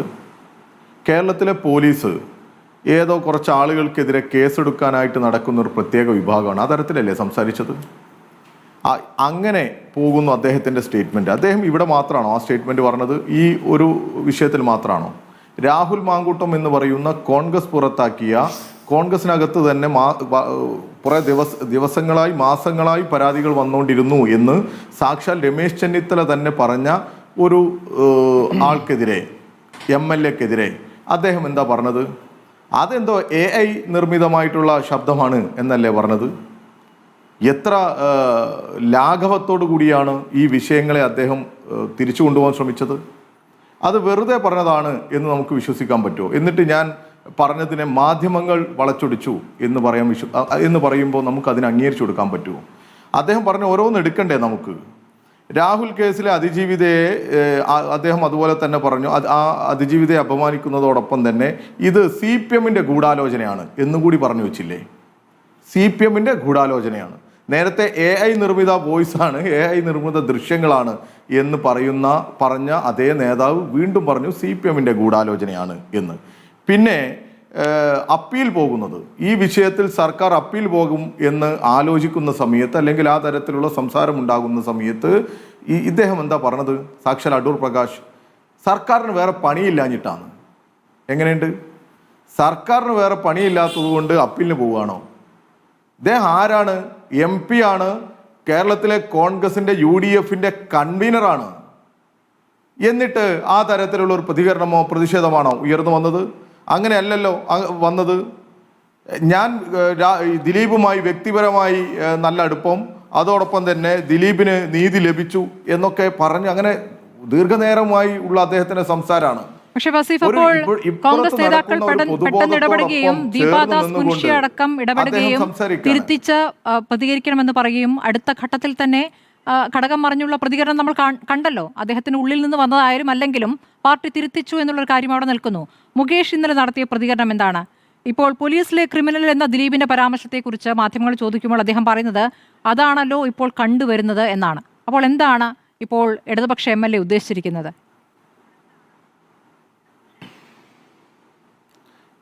ദിലീപിൻ്റെ ഈ വിഷയത്തിൽ ഞങ്ങളിപ്പോൾ കഴിഞ്ഞ ദിവസവും ഞങ്ങളൊക്കെ നിങ്ങൾ കാണേണ്ടത് ഞങ്ങളുടെ ഔദ്യോഗിക സംവിധാനങ്ങളെല്ലാം നിങ്ങൾ തന്നെ ഇപ്പോൾ പറഞ്ഞു. എൻ്റെ മുമ്പിലുള്ളത് ദേശാഭിമാനി എന്ന് പറയുന്നത് ഞങ്ങളുടെ CPMൻ്റെ മുഖപത്രമാണ്. അതിൻ്റെ എഡിറ്റോറിയൽ പറയുന്നത് UDFൻ്റെത് സ്ത്രീവിരുദ്ധ നിലപാട് കേരളം അതിജീവിതക്കൊപ്പം എന്ന് പറഞ്ഞ് വളരെ വിശദമായി UDF കൺവീനറുടെ കഴിഞ്ഞ ദിവസത്തെ സ്റ്റേറ്റ്മെൻറ്റ് വെച്ചിട്ടാണ് ഇന്ന് പത്രം ഇറങ്ങുക. അങ്ങനെയാണല്ലോ. ഇനിയിപ്പോൾ ഇന്ന് മാറ്റി പറഞ്ഞത് നാളെ അതിനെക്കുറിച്ചുള്ള വിശദീകരണങ്ങളുമായിട്ട് പോകും. ഞങ്ങളുടെ പ്രവർത്തകരും ഞങ്ങളുടെ സംഘടനയും ഞങ്ങളുടെ സംവിധാനവും ഒക്കെ ഒറ്റ നിലപാടേ ഉള്ളൂ. സിനിമാ രംഗത്ത് പ്രവർത്തിക്കുന്ന മുകേഷും മറ്റു ഉള്ളവരും പറയുന്ന അഭിപ്രായങ്ങളെ ഏതെങ്കിലും ഒരു വാചകം അടർത്തിയെടുത്ത് അതിനൊരു അഭിപ്രായം പറയാൻ ഞാൻ ആളല്ല. പിന്നെ ഇദ്ദേഹം പറഞ്ഞു മുകേഷിനെ കുറിച്ച്. മുകേഷ് ഒരു കലാകാരൻ എന്നുള്ള നിലക്കാണ് ഞങ്ങൾ അദ്ദേഹത്തെ മത്സരിപ്പിക്കുന്നത്. അദ്ദേഹത്തെ CPMൻ്റെ ഏതെങ്കിലും ഒരു റാങ്ക് ആൻഡ് ഫയൽ അദ്ദേഹം ഒരു സ്ഥാനത്ത് ഇരിക്കുന്നത് കൊണ്ട് കൊടുത്ത പരിഗണനയോ MLA സ്ഥാനം ഒന്നും അല്ല. CPIM അംഗമല്ല അദ്ദേഹത്തിനെതിരെ നടപടിയെടുക്കാൻ. അദ്ദേഹത്തെ പോലെ തന്നെ എന്ന് പറയാൻ പറ്റില്ല. അതുപോലെ അതിനേക്കാൾ ഗുരുതരമായ ആക്ഷേപം ഉന്നയിച്ച ആളുകളാണ് വിൻസെന്റ് MLAയും എൽദോസ് കുന്നപ്പള്ളി MLAയും. അവരെവിടെയാണ് ഉള്ളത്? UDFൻ്റെ കോൺഗ്രസിൻ്റെ MLA അല്ലേ? ഈ പറയുന്ന വിൻസെന്റ് MLA ജയിലിൽ പോയി തിരിച്ചു വന്നതാ. ആ ജയിലിൽ പോയി തിരിച്ചു വരുന്ന സമയത്ത് ഇവർ കൊടുത്ത സ്വീകരണത്തെക്കുറിച്ച് ഇവരെന്താ ചർച്ച ചെയ്യാത്തത്? അങ്ങനെ സ്വീകരണം കൊടുത്തു എന്ന് മാത്രമല്ല, അദ്ദേഹത്തിന് പ്രൊമോഷൻ കൊടുത്തില്ലേ UDFൻ്റെ പുനഃസംഘടന ഉണ്ടായ സമയത്ത്? UDFൻ്റെ അല്ല, കോൺഗ്രസിന്റെ പുനഃസംഘടനയിൽ വിൻസെന്റ് MLAക്ക് പ്രൊമോഷൻ കൊടുത്ത് പുതിയ സ്ഥാനമാനങ്ങൾ കൊടുത്ത് ഉന്നത സ്ഥാനത്ത് ഇരുത്തിയ ആളുകൾ വന്നിട്ടാണ് ഇങ്ങനെ വർത്താനം പറയുന്നത്. ഇപ്പുറത്ത് മുകേഷിനെതിരെയുള്ള കേസുകൾ എന്നുള്ള കേസുകളാ? വർഷങ്ങൾക്ക് മുമ്പുള്ള കേസാണ്. ഏത് കേസായാലും അത് അന്വേഷണം നടത്തണം. അതിൽ അദ്ദേഹം തെറ്റ് ചെയ്തിട്ടുണ്ടെങ്കിൽ സംശയമില്ല. MLA സ്ഥാനം രാജിവെക്കേണ്ടതില്ല എന്ന് പാർട്ടി സെക്രട്ടറി പറഞ്ഞത് നമ്മുടെ മുന്നിലുണ്ട്. കേസ് അവിടെ നിൽക്കട്ടെ. കേസ് നമ്മൾ പലതവണ ചർച്ച ചെയ്തതാണ്. കേസല്ല ഞാൻ ചോദിച്ചത്. പോലീസുമായി ബന്ധപ്പെട്ട് ക്രിമിനൽ പോലീസ് ആണോ ദിലീപ് പറഞ്ഞതുപോലെ ക്രിമിനൽ പോലീസ് ആണോ എന്ന് ചോദിക്കുമ്പോൾ അങ്ങനെയാണല്ലോ ഇപ്പോഴത്തെ അവസ്ഥ എന്നാണ് അദ്ദേഹം പറയുന്നത്. ഒരു നിമിഷം, ഇപ്പോൾ നമ്മളോടൊപ്പം ആന്റണി രാജു ടെലിഫോൺ ലൈനിലുണ്ട്. ഇപ്പോൾ ശ്രീ രാജു പി നായർ അങ്ങ് പറഞ്ഞതിന് കേട്ട് അതിനോട് പ്രതികരിക്കാൻ അദ്ദേഹം വന്നിരിക്കുകയാണ്. ശ്രീ ആന്റണി രാജു, അങ്ങേക്ക് പറയാം. അതെ സ്മൃതി, ഞാന് പിന്നെ ഈ ചർച്ച കേൾക്കുമ്പോൾ ശ്രീ രാജു പി നായർ കോൺഗ്രസിന്റെ പ്രതിനിധിയാണെന്ന് തോന്നുന്നു. അതെ, അദ്ദേഹം ഞാൻ ആ ചർച്ചയിലില്ലാത്ത എന്നെ കുറിച്ച് ഞാൻ ഈ അതിജീവിതക്കെതിരെയുള്ള ഒരു നിലപാടെടുത്തിട്ടുള്ള ആളാണ്. പലപ്പോഴും ചർച്ചയിൽ പങ്കെടുക്കുന്നതൊക്കെ ശുദ്ധ അസംബന്ധവും നുണയും പച്ചക്കള്ളമല്ലേ പറയുന്നത്. ഇങ്ങനെ ഒരു ചാനൽ വന്നിരുന്നു, ആ ചർച്ചയിൽ പോലും പങ്കെടുക്കാത്ത ഒരാളെ കുറിച്ച് ഞാൻ എതിരായിട്ട് പറഞ്ഞു എന്നല്ല, എവിടെയെങ്കിലും പറയട്ടെ, അദ്ദേഹം തെളിയിക്കട്ടെ. എന്റെ ഒരു ബൈറ്റ്, എന്റെ ഒരു സ്റ്റേറ്റ്മെന്റ്, എന്റെ ഒരു വാക്ക് എവിടെയെങ്കിലും ഒന്ന് കാണിക്കട്ടെ, തെളിയിക്കട്ടെ. ഒരു വാർത്ത കാണിക്കട്ടെ ഞാൻ പറഞ്ഞതായിട്ട്. ഇൻകറക്റ്റ്. ശ്രീ ആന്റണി രാജു ഒന്ന് കേൾക്കൂ. അങ്ങേക്കെതിരെ എന്തുകൊണ്ടാണ് ശ്രീ രാജു പി നായർ പറഞ്ഞതെന്ന് കേൾക്കാമല്ലോ. പറഞ്ഞോളൂ ശ്രീ രാജു പി നായർ. അല്ല, 2022 അതിജീവിത ഈ അന്വേഷണം അട്ടിമറിക്കപ്പെടുമെന്നുള്ളതും തനിക്ക് നീതി നിഷേധിക്കപ്പെടുമെന്നുള്ള ഇത് ഉപയോഗിച്ചുകൊണ്ട് ഹൈക്കോടതിയിൽ അപ്പീൽ പോയപ്പോ, ഹൈക്കോടതിയിൽ സമീപിച്ചപ്പോ EP ജയരാജൻ, കോടിയേരി ബാലകൃഷ്ണൻ, ആന്റണി രാജു ഈ 3 പേരും അത് പൊളിറ്റിക്കലി മോട്ടിവേറ്റഡ് ആണ് എന്നുള്ള സ്റ്റേറ്റ്മെന്റ് നടത്തിയിട്ടുണ്ട്. ഞാൻ വാർത്ത അയച്ചുതരാം. ശരിയല്ല. It is not correct. Raju P Nair ഒന്നുകൂടെ വെരിഫൈ ചെയ്യുക. അത് ശരിയല്ല.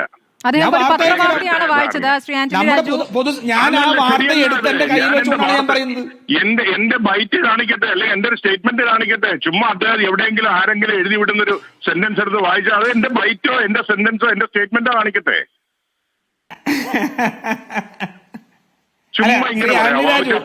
എന്തായാലും ഞാൻ ചർച്ചയിൽ പങ്കെടുത്തു എന്ന് പറഞ്ഞു, പിന്നെ ബൈറ്റായി, പിന്നെ ആരോ ഉപയോഗിക്കുന്ന സ്റ്റേറ്റ്മെന്റ് അത് തന്നെ മനസ്സിലാക്കിയോ? നിങ്ങൾ ആരെങ്കിലും എന്തെങ്കിലും എഴുതിയേക്കണം, എന്റെ കാണിക്കും നിങ്ങൾ. ചുമ്മാ കേരളത്തിലെ ക്രെഡിബിൾ ആയിട്ടുള്ള പത്രങ്ങൾ നിങ്ങളെ സംബന്ധിച്ച് അതിനകത്ത് വാർത്ത ചെയ്തിട്ടുണ്ട്. ആ വാർത്ത രാജു പി നായർ ശരിയല്ല. നിങ്ങൾ 100% ഞാൻ അങ്ങനെ 2022 മാധ്യമത്തിനെതിരെ നിങ്ങൾ കേസ്. ശരി ശ്രീ രാജു പി നായർ, ഒരു മിനിറ്റ്. 2022 അതിജീവിത ശരി, അങ്ങനെയാണെങ്കിൽ അത് ഉത്തരവാദിത്വം കുറച്ചുകൂടിയുള്ള ചുമതലയുള്ള ഘട്ടമാണല്ലോ. അപ്പോൾ അന്ന് ആ വിഷയത്തിലെടുത്ത നിലപാടും പുറത്തു നടത്തിയ പ്രതികരണവും എന്തായിരുന്നു? ഞാൻ ഈ വിഷയത്തെ പ്രതികരിച്ചിട്ടേ ഇല്ലല്ലോ. ഒരു ചോദ്യത്തിന് പോലും പ്രതികരിച്ചിട്ടില്ല. ഞാൻ ഈ വിഷയത്തെ പ്രതികരിച്ചിട്ടേ ഇല്ല. ശരി. അന്നത്തെ Okay. പത്രവാർത്തയെ ഉദ്ധരിച്ചാണ് അദ്ദേഹം അത് പറഞ്ഞത്. ശരി, വളരെ നന്ദി ശ്രീ ആന്റണി രാജു. ശരിയല്ല, it is not ശരി correct. ശരി, Okay, അങ്ങ് അത് fine. നിഷേധിക്കുന്നു. ശരി ശരി ശരി, താങ്ക് യു. ശരി. ഞാൻ വസീഫിലേക്ക് തന്നെ വരികയാണ്. വസീഫ്, ഇപ്പോൾ അങ്ങിപ്പോൾ പറഞ്ഞത് മുകേഷിന്റെ കാര്യമാണ്. സ്മൃതി പറയൂ. ഞാനൊന്ന് അത് ക്ലിയർ ചെയ്തോട്ടെ. ശരി, അതൊന്ന് ക്ലിയർ ചെയ്തോട്ടെ. ഞാൻ മാതൃഭൂമിയുടെ വാർത്തയാണ് വായിക്കുന്നത്. മാതൃഭൂമിയുടെ വാർത്തയുടെ ഇംഗ്ലീഷ് വേർഷനാണ് വായിക്കുന്നത്. Transport minister Anthony Raju has come up with allegations against the survivor in actress assault case over her plea, red flagging the alleged political intervention in toppling the ongoing probe. ഇതിനകത്ത് വളരെ കൃത്യമായിട്ട് അദ്ദേഹം media കൊടുത്ത ബൈറ്റിന്റെ photo ഉൾപ്പെടെ മാതൃഭൂമിയുടെ വാർത്തയാണ്. 2022 ശരിയാണ്. പഴയ കാലങ്ങളിൽ പറഞ്ഞത് മാതൃഭൂമിക്കെതിരെ കേസ് ഫയൽ ചെയ്യണം. ശരി, അത് അദ്ദേഹം കേൾക്കുന്നുണ്ടെങ്കിൽ അങ്ങനെ അത് ചെയ്യട്ടെ. പറഞ്ഞിട്ടില്ല എങ്കിൽ വെറുതെ ചോദിച്ച് അടിപേടിക്കരുത്. ആന്റണി രാജു കാണുന്നുണ്ടെങ്കിൽ ദയവ് ചെയ്ത് വന്ന് ചോദിച്ച് അടിപേടിക്കരുത്. ശരി ശരി, എനിക്ക് അദ്ദേഹത്തോട് പറയാനുള്ളൂ. ശരി വസീഫ്, നമ്മൾ പറഞ്ഞു വന്നത് ഇപ്പോൾ മുകേഷിന്റെ കാര്യമാണ്. മുകേഷ് ഇപ്പോൾ പോലീസിന്റെ കാര്യത്തിലെടുത്ത നിലപാട്, ക്രിമിനൽ പോലീസാണെന്നൊരു അഭിപ്രായമുള്ളയാൾ ഇടതുപക്ഷത്തിന്റെ അല്ലെങ്കിൽ ഭരണത്തിന്റെ ഭാഗമായി നിൽക്കുകയാണ്, നിങ്ങളുടെ MLA ആയി നിൽക്കുകയാണ്. അല്ല, ഇവിടെ പിന്നെ സ്മൃതി, ഈ മുകേഷിനെതിരെ നിലപാട് എടുക്കുക എന്ന് പറയുന്നത്, മുകേഷിനെതിരെ വന്ന ഓരോ ആക്ഷേപങ്ങളെ കുറിച്ചും നമ്മളൊരു പരിശോധന നടത്തണ്ടേ? നമ്മൾ കുറ്റപത്രത്തെ കുറിച്ചാണ്, കുറ്റപത്രം വന്നതിനെ കുറിച്ചാണ് സംസാരിച്ചത്. വെറുതെ പുറത്തു നിന്നും വിളിച്ചു പറയുന്നതിനെ കുറിച്ചല്ലല്ലോ നമ്മൾ ചർച്ച ചെയ്യുന്നത്. അതെ അതെ, അതുകൊണ്ട് തന്നെ ആ പരാതിക്കാരി വീണ്ടും ആ പരാതിക്കാരിക്കെതിരെ കേസ് വരുന്ന സാഹചര്യവും ആ പരാതിക്കാരിയുടെ ക്രെഡിബിലിറ്റിയെ കുറിച്ചുമൊക്കെ ഈ പൊതുസമൂഹം ചർച്ച ചെയ്തതല്ലേ? അതവിടെ നിൽക്കട്ടെ, അത് ആ കേസ് നടക്കട്ടെ. അങ്ങനെ ഒരു ആക്ഷേപമുള്ള സാഹചര്യത്തിൽ ആ പരാതിക്കാരിക്കെതിരെ പോക്സോ കേസ് വരുന്ന സാഹചര്യം, ആ പരാതിക്കാരി തന്നെ കോൺഗ്രസിന്റെ ഒരു നേതാവിനെതിരെ പരാതി കൊടുക്കുന്ന സാഹചര്യം, അതൊക്കെ അവിടെ അതിനെക്കുറിച്ച് പിന്നെ ചർച്ച ചെയ്യല്ലോ. ബാലചന്ദ്ര മേനോൻ ഉൾപ്പെടെ, അല്ല എന്റെ ഓർമ്മ ശരിയാണെങ്കിൽ ബാലചന്ദ്ര മേനോൻ ഉൾപ്പെടെ ഈ പരാതിക്കാരിക്കെതിരെ നിലപാട് സ്വീകരിച്ചു. ആ കോടതി വിധി വരികയും അതിനെതിരെ നിലപാട് സ്വീകരിക്കുകയും ഒക്കെ ചെയ്ത സാഹചര്യം നമ്മുടെ മുമ്പിലുണ്ട്. ആ മുകേഷിനോടൊപ്പമാണോ മറ്റുള്ളത് ഈ രാഹുൽ മാങ്കൂട്ടത്തിനെയും ഒക്കെ നമ്മൾ താരതമ്യം ചെയ്യേണ്ടത്? അങ്ങനെയല്ല, കുഞ്ഞുങ്ങളെ കൊന്നതാണ്, നമുക്ക് പിന്തുണച്ചവരെ അറിയാം വസീഫ്. അവരെ കുറിച്ച് നമ്മൾ ചർച്ച ചെയ്തിട്ടുണ്ട്. ഒരു മിനിറ്റ് ഞാൻ ചോദിക്കട്ടെ, അതുകൂടി പറയണം. ഒറ്റ മിനിറ്റ് ഞാൻ പറയട്ടെ. 2022 ഞാൻ പറഞ്ഞോട്ടെ സ്മൃതി, ഞാൻ പറയുമ്പോ മാത്രം ഇങ്ങനെ അസ്വസ്ഥയാവുന്നുണ്ട്. ഇത്രയും നേരം ഇവിടെ ഒരു ബഹളമില്ലാത്ത ചർച്ചയാണല്ലോ. എന്തോ പ്രശ്നമുണ്ടോ? അങ്ങനെ ഒരു വിഷയം ഉണ്ടാണ്ട് കാര്യമല്ലല്ലോ ഈ ചർച്ചയിൽ. ഇത്രയും നേരം ഇവിടെ ഒരു ബഹളവും ഇല്ല. നിങ്ങൾക്കെതിരെയും റിപ്പോർട്ടറിനെതിരെയും വരെ ഇവിടെ സംസാരിക്കുമ്പോഴും നിങ്ങൾ വളരെ ശാന്തമായി അദ്ദേഹത്തോട് സംസാരിക്കുന്നത്. ഞാൻ ഇന്ന് ഈ തെരഞ്ഞെടുപ്പിനിടയിൽ വന്ന് ഇവിടെ ഈ തിരക്കിനിടയിൽ വന്നിരിക്കുക നിങ്ങളടുത്ത്, എന്നിട്ട് എന്നോട് തന്നെ എന്തിനാ ഇങ്ങനെ കയർത്ത് സംസാരിക്കുന്നത്? നമുക്ക് അങ്ങനെ പറഞ്ഞു പോവാലോ. ഇവിടെ ഈ രാജു പി നായർ 2022 കാര്യം പറയാ. ഇന്ന് ഇവരുടെ അല്ല, അങ്ങക്കല്ല, ഈ കേൾക്കുന്നവർക്ക് തോന്നിയിട്ടുണ്ടാവും ഇന്ന് 2022 അല്ല 2025. ഇന്ന് ഇവരുടെ നേതാവ് നടത്തിയ സ്റ്റേറ്റ്മെന്റ് ഉണ്ട്. ആര്? KPCC president. ഈ പറയുന്ന രാഹുൽ മാങ്കൂട്ടത്തിന്റെ കേസ്, രണ്ടാമത്തെ കേസ്, അതെന്തോ പൊളിറ്റിക്കലി മാനിപ്പുലേറ്റഡ് കേസാണ് എന്നുള്ള തരത്തിലേക്കല്ലേ അദ്ദേഹം ഇന്ന് സ്റ്റേറ്റ്മെന്റ് കൊടുത്തത്? മീഡിയ വൺ ചാനലിന് കൊടുത്ത ഒരു ഇന്റർവ്യൂവിൽ അദ്ദേഹം പറയാ ഇതിലെന്തോ ഒരു ട്രാപ്പ് ഉണ്ട്, ഒരു കെണിയുണ്ട് എന്നാ പറഞ്ഞത്. ഇല്ലേ? എന്ത് കെണിയാണ് ഇവർ ഉദ്ദേശിച്ചത്? അതിനെക്കുറിച്ച് പറയണ്ടേ? 2022 ഏതോ ഒരു പത്ര കട്ടിങ്ങിന്റെ, അത് സ്വാഭാവികമായിട്ടും ഏതെങ്കിലും പത്രം അവർ ഉദ്ദേശിക്കുന്ന തരത്തിലേക്ക് ഒരു വ്യാഖ്യാനം കൊണ്ടുവന്നതായിരിക്കും. അല്ലാതെ അന്തരിച്ചു പോയ ഞങ്ങളുടെ മഹാനായ നേതാവ് കോടിയേരി ബാലകൃഷ്ണൻ ഈ പറയുന്ന അതിജീവിതക്കെതിരെ നിലകൊള്ളും എന്ന് ഈ കേരളം വിശ്വസിക്കുമോ? രാജു പി നായരുടെ വായിലൂടെ എന്തും വിളിച്ചു പറയും. ഈ പറയുന്ന ഏതെങ്കിലും ഒരു പത്ര കട്ടിങ് ഉപയോഗിച്ച് സ്മൃതിക്ക് ഓർമ്മയുണ്ട്, അങ്ങനെ ഉണ്ടെങ്കിൽ കേരളം ആകെ ചർച്ച ചെയ്യില്ലേ? വലിയ രീതിയിൽ അതൊരു സ്ഫോടനാത്മകമായ സമയത്ത് പല നേതാക്കളും പറഞ്ഞതൊക്കെയുണ്ട്, വിരുദ്ധമായ പ്രതികരണങ്ങളൊക്കെയുണ്ട്. അതത് കാലങ്ങളിൽ നമ്മൾ ചർച്ച ചെയ്തിട്ടുമുണ്ട്. ഒരു മിനിറ്റ്, ഏതോ വാക്കുകളിലെ ഏറ്റക്കുറച്ചിലുകൾ എടുത്തുള്ള ചർച്ചകളാണ്. വാക്കുകളിലെ ഏറ്റക്കുറച്ചിലല്ലോ വാർത്തയായിട്ട് വായിച്ചത്. നമ്മൾ പഴയൊരു വാർത്ത വായിക്കുമ്പോൾ അങ്ങനെയല്ലല്ലോ അതിനെ കാണേണ്ടത്. ഞാൻ പറഞ്ഞോട്ടെ, ഈ പറയുന്ന അതെ പഴയ വാർത്ത വായിക്കുമ്പോൾ അതിന്റെ പിന്നെ കാര്യകാരണ ബന്ധമൊക്കെ എടുക്കണം. എന്തായിരുന്നു അതിന് ബാക്കി ആ വാർത്തകൾ മൊത്തം വായിക്കണം. എന്നാലല്ലേ നമുക്ക് അതിനെക്കുറിച്ച് പറയാൻ പറ്റൂ. ഒരു ചെറിയൊരു വാർത്തയുടെ കഷ്ണം എടുത്തു കൊണ്ടുവന്ന് അത് ഇങ്ങനെ പറയാ, അതും കോടിയേരിയെ പോലെയുള്ള മഹാനായ നേതാവിനെതിരെ കുറിച്ച് ഇങ്ങനെ പറയാ, അങ്ങനെയാണോ പറയേണ്ടത്? ഞാൻ PT തോമസിന്റെ ഓൺ ചെയ്യാത്തത് മറ്റൊന്നും കൊണ്ടല്ല, അദ്ദേഹം അന്തരിച്ചു പോയി. ഇനിയിപ്പോ അതിന്റെ ഒരു ക്ലാരിറ്റിയും മറ്റു കാര്യങ്ങളിലേക്കൊന്നും നമ്മൾ പോകേണ്ട ആവശ്യമില്ല. ഇവിടെ ഈ ഭരണമല്ല ഉണ്ടായിരുന്നെങ്കിൽ UDFന്റെ ഭരണമാണ് കേരളത്തിൽ ഉണ്ടായിരുന്നത് എങ്കിൽ ഈ മഹാനടനെതിരെ ഇങ്ങനെ ഒരു നടപടിയിലേക്ക് പോകുമായിരുന്നോ? ഒരിക്കലും പോകില്ല. ഇവരുടെ ഈ ബടായൊക്കെ വീട്ടിലുണ്ടാവും. ഒരുത്തനുണ്ടാവില്ല ഈ കോൺഗ്രസിൽ ഓരോരുത്തർ ഓരോ നിലപാടും ഓരോ രീതിയിലും പോവുക. എവിടെ ഇവർ ആർജവത്തോടുകൂടി നിലപാട് സ്വീകരിക്കുക? ശരി, അങ്ങ് ഉന്നയിച്ച ചോദ്യങ്ങൾക്ക് രാജു പി നായർ മറുപടി പറയട്ടെ.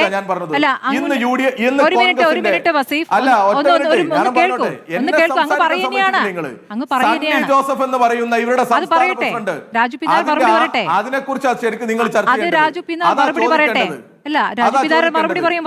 ചെയ്യേണ്ടത്. എവിടെയാണ് പൊളിറ്റിക്കലി മാനിപ്പുലേറ്റഡ് ചെയ്തത്? എന്ത് കെണിയാണ് അതിലുള്ളത്? അതിനെ മറച്ചു പിടിക്കാൻ 2022 മുകേഷും വിൻസെന്റ് MLA-യും എൽദോസ് കുന്നപ്പള്ളി MLA ഒന്നും ഇല്ലേ നാട്ടില്? ശരി വസീഫ്, ഒരു കാര്യം ബലാത്സംഗ കേസിൽ വസീഫ് ഒരു മിനിറ്റ് 2025 വരൂ. 2025 ഒരു സിനിമാ സംവിധായകനെതിരെ IFK-യിൽ പരിപാടിയിൽ ഒരു പരാതി ലഭിച്ചിട്ട് 13 ദിവസമായി ആ പരാതി മുഖ്യമന്ത്രിയുടെ ഓഫീസിൽ വെക്കുകയായിരുന്നു. 13ാം ദിവസമാണ് അത് പോലീസിന് കൈമാറിയത്. അതിനെന്തെങ്കിലും ന്യായമുണ്ടോ പറയാൻ? മുഖ്യമന്ത്രിയുടെ അടുത്ത് പരാതി കിട്ടിയിട്ടുണ്ടെങ്കിൽ അത് കൃത്യമായി അന്വേഷണത്തിന് കൊടുക്കുകയും അതിൽ ഈ അതിജീവിതയെ അല്ലെങ്കിൽ പരാതിക്കാരിയെ മൊഴിയെടുക്കാൻ ആവശ്യമായ സംവിധാനത്തിലേക്ക് നീങ്ങുകയൊക്കെ ചെയ്തിട്ടുണ്ട്. അത് 8 ദിവസം 9 ദിവസം 10 ദിവസം ഏതാ ദിവസം ഒന്നും എനിക്ക് അറിഞ്ഞൂടാ പരാതിയുടെ.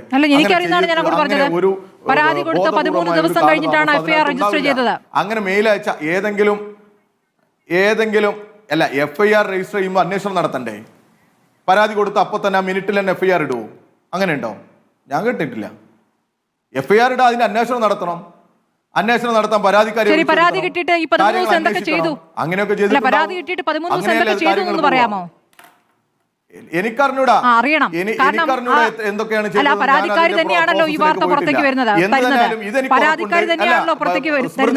സ്മൃതി ഇതിലെനിക്കൊരു ഉറപ്പുണ്ട്.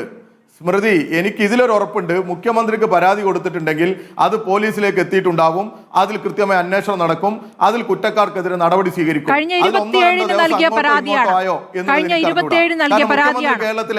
കേരളത്തിലെ മുഖ്യമന്ത്രി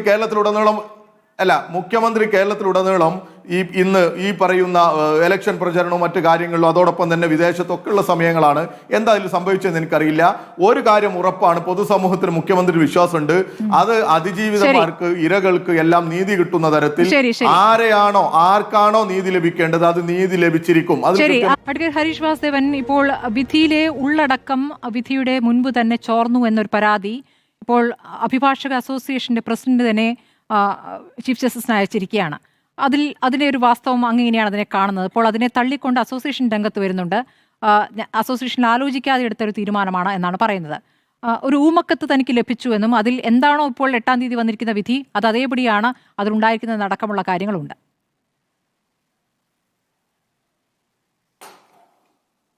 സ്മൃതി, അങ്ങനെ ഒരു ഊമക്കത്തിൻ്റെ അടിസ്ഥാനത്തിൽ എന്തെങ്കിലും തരത്തിലുള്ള ഒരു അന്വേഷണമോ ഒരു നടപടികളോ ആരംഭിക്കാൻ കഴിയുമെന്ന് തോന്നുന്നില്ല. അത് ശരിയാണെന്നും തോന്നുന്നില്ല.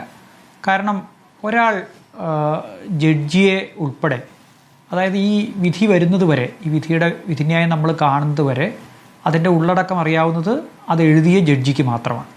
അപ്പോൾ ആ ജുഡീഷ്യൽ ഓഫീസർ അത് മറ്റൊരാളെ കൊണ്ട് എഴുതിച്ചുവെന്നോ അല്ലെങ്കിൽ പലതരത്തിലുള്ള വളരെ മലീഷ്യസ് ആയിട്ടുള്ള ഒരു പക്ഷേ ജുഡീഷ്യറിയുടെ വിശ്വാസ്യതയെ തന്നെ ചോദ്യം ചെയ്ത തരത്തിലുള്ള ഒരു ആരോപണം ഉന്നയിക്കുമ്പോൾ അത് ഉന്നയിക്കുന്ന ആൾ രംഗത്ത് വരേണ്ടതുണ്ട്. കാരണം നേരത്തെ വിജിലൻസ് കേസുകൾ, CBI കേസുകൾ, പോലീസ് കേസുകളൊക്കെ തന്നെ ആരംഭിക്കാൻ കഴിയുമോ ഒരു ഊമക്കത്തിൻ്റെ അടിസ്ഥാനത്തിൽ എന്നുള്ള ചോദ്യം സുപ്രീം കോടതി വരെ എത്തിയിട്ടുള്ളതാണ്. സുപ്രീം കോടതി അതിന് ഖണ്ഡിതമായിട്ടുള്ള തീരുമാനം പറഞ്ഞിട്ടുണ്ട്. ആരാണോ ഒരു ആരോപണം ഉന്നയിക്കുന്നത് അയാൾക്ക് എഴുന്നേറ്റ് നിന്ന് തൻ്റെ ഇന്ന തെളിവുകളുടെ അടിസ്ഥാനത്തിൽ, എനിക്ക് കിട്ടുന്ന ഇന്ന വസ്തുതകളുടെ അടിസ്ഥാനത്തിൽ ഞാൻ ഇങ്ങനെ ഒരു പരാതി ഉന്നയിക്കുന്നു എന്ന് പറയാൻ, അതായത് തിരിച്ച് അത് തെറ്റാണെന്ന് തെളിഞ്ഞാൽ ആർക്കാണോ ഇതിന് നഷ്ടമുണ്ടാവുന്നത് അവർക്ക് തിരിച്ച് ഒരു ചോദ്യം ചോദിക്കാൻ ആവശ്യമായിട്ടുള്ള ഒരു ഇൻഡിവിജ്വാലിറ്റി ഇല്ലാത്ത ഒരു പരാതിയെ സംബന്ധിച്ചിടത്തോളം അത് അന്വേഷിക്കുക നിലവിലുള്ള നിയമം അനുസരിച്ച് ബുദ്ധിമുട്ടാണ്. അത് ശരിയുമല്ല എന്നാണ് എൻ്റെ അഭിപ്രായം. എന്തുകൊണ്ടാണ് പ്രസിഡന്റ് അങ്ങനെ ഏകപക്ഷീയമായ ഒരു തീരുമാനം എടുത്തതെന്ന് അറിഞ്ഞുകൂടാ. പക്ഷേ ഇങ്ങനെ ആരെങ്കിലും ഉന്നയിക്കുകയാണെങ്കിൽ അത് അന്വേഷിക്കപ്പെടേണ്ടതാണ്. കാരണം അത് ഇങ്ങനൊരു പരാതി ഇല്ലാതെ തന്നെ അത് ജുഡീഷ്യറിയുടെ വിശ്വാസ്യതയെ ചോദ്യം ചെയ്യുന്നൊരു സംഗതിയാണ്. നമ്മുടെ മുമ്പിൽ, എൻ്റെ മുമ്പിൽ വ്യക്തിപരമായി, എനിക്കറിയില്ല ചാനലുകാരുടെ മുമ്പിൽ എത്തിയിട്ടുണ്ടോ എന്ന് എനിക്കറിയില്ല, എൻ്റെ മുമ്പിൽ ഈ വിധി വരുന്നതിന് മുമ്പ് ഇതിൻ്റെ ഉള്ളടക്കം ഇങ്ങനെയായിരിക്കും എന്നതിനെ സംബന്ധിച്ച് യാതൊരു എന്താ പറയുക, നമുക്ക് വിശ്വസനീയമായ ഒരു ആരോപണവും ഉണ്ടായിരുന്നില്ല. എന്നാൽ ഈ ഇതിന്റെ വിചാരണ ഫോളോ ചെയ്യുന്ന ആളുകൾക്ക് ഇന്ത്യയിലെ മറ്റ് അല്ല ഹരീഷ്, ഞാൻ ചോദിക്കുന്നത് ഇത് ആ കത്ത് കിട്ടിയ ദിവസം തന്നെ ചീഫ് ജസ്റ്റിസിന് അത് കൈമാറുകയായിരുന്നെങ്കിൽ കുറച്ചുകൂടി അതിൽ വിശ്വാസ്യത വരുമായിരുന്നു എന്നൊരു അഭിപ്രായമുണ്ടോ? തീർച്ചയായിട്ടും അങ്ങനെ ഒരു വിധിന്യായം വരാനിരിക്കുന്ന ഒരു വിധിന്യായത്തെ സംബന്ധിച്ച് ആർക്കെങ്കിലും എന്തെങ്കിലും കാര്യങ്ങൾ ചോർന്ന് കിട്ടിയിട്ടുണ്ടെങ്കിൽ ആ കാര്യം അതേ ദിവസം തന്നെ ബഹുമാനപ്പെട്ട ചീഫ് ജസ്റ്റിസിന്റെ മുമ്പാകെ അല്ലെങ്കിൽ കൺസേൺഡ് ചാർജുള്ള ജഡ്ജിക്ക് മുമ്പാകെ ഉന്നയിക്കുകയും പിന്നീട് അത് വിധി വരുമ്പോൾ അത് ശരിയാണെന്ന് തെളിയുകയും ചെയ്താൽ ഇത് ആരുടെയും പരാതി വേണ്ടല്ലോ, അന്വേഷണം ഉണ്ടാവുമല്ലോ, സ്വാഭാവികമല്ലേ. ഈ സിസ്റ്റം അത്ര മോശം സിസ്റ്റം അല്ലല്ലോ, വളരെ ഇപ്പോഴും ക്രെഡിബിലിറ്റി അവശേഷിക്കുന്ന സിസ്റ്റമാണല്ലോ. അതുകൊണ്ട് മാത്രമല്ല അത് കേരളത്തിലെ മാധ്യമങ്ങൾ, ഇന്ത്യയിലെ മാധ്യമങ്ങൾ നോക്കി നിൽക്കുന്ന ഒരു കേസായതുകൊണ്ട് അങ്ങനെ ഒരു ആക്ഷേപം സമയത്ത് വന്നിരുന്നെങ്കിൽ തീർച്ചയായിട്ടും അത് പരിശോധിക്കപ്പെടുമായിരുന്നു. പക്ഷേ വന്നതിന് ശേഷം, വിധി വന്നതിന് ശേഷം എൻ്റെ കയ്യിൽ ഇങ്ങനെ ഉണ്ടായിരുന്നു എന്ന് പറയുന്നതിനകത്ത് അത് വെറുമൊരു പ്രശ്നം ഞാൻ അതിനകത്തൊരു ചെറിയതായിട്ട് കാണുന്നില്ല. കാരണം അത് ഈ സിസ്റ്റത്തിൻ്റെ മുഴുവൻ വിശ്വാസ്യതയെ ചോദ്യം ചെയ്യുന്നൊരു പ്രശ്നമാണ്. അതിങ്ങനെ ലൈറ്റായിട്ട് ഒരു ഊമക്കത്തിൻ്റെ അടിസ്ഥാനത്തിൽ തുടങ്ങേണ്ട ഒരു സംഗതി അല്ല എന്നാണ് എൻ്റെ അഭിപ്രായം. ആർക്കെങ്കിലും അങ്ങനെ ഒരു പരാതി ഉണ്ടെങ്കിൽ അവർ എഴുന്നേറ്റ് നിന്നത് പറയട്ടെ, അത് അന്വേഷിക്കപ്പെടട്ടെ. അല്ലാതെ നമുക്ക് ഊമക്കത്തുകളുടെ അടിസ്ഥാനത്തിൽ നമുക്ക് അന്വേഷണം നടത്താൻ തുടങ്ങിയാൽ നമ്മൾ എങ്ങോട്ടാണ് പോവുക? അതുകൊണ്ട് അത് ഈ ജനാധിപത്യ സംവിധാനത്തിന് നല്ലതാണെന്ന് ഞാൻ കരുതുന്നില്ല. ഈ മെമ്മറി കാർഡുമായി ബന്ധപ്പെട്ട് കൂടി അങ്ങ് ഒരു അഭിപ്രായം പറയേണ്ടതുണ്ട്. മെമ്മറി കാർഡിന്റെ ഹാഷ് വാല്യൂ മാറിയ എന്ന FSL ലാബ് റിപ്പോർട്ട് ഈ ജഡ്ജിയുടെ മുന്നിലുണ്ട്. അതിനും എന്ത് തീരുമാനമെടുത്തു എന്നുള്ളത് ഇപ്പോഴും അവ്യക്തമായി തുടരുകയാണ്. അപ്പോൾ ഇത് ഈ കണ്ണി ചേർത്ത് ഓരോ ഈ ഗൂഢാലോചന എന്ന് പറയുമ്പോൾ ഗൂഢാലോചനയ്ക്ക് നേരിട്ട് തെളിവുകൾ കിട്ടുകയില്ലല്ലോ. അപ്പോൾ അതിൽ മൊഴികളാണ് ഏറ്റവും പ്രധാനം. അതുപോലെ സാഹചര്യ തെളിവുകളും കൂട്ടിച്ചേർത്തുകൊണ്ടാണ് അതിലേക്ക് എത്തുക.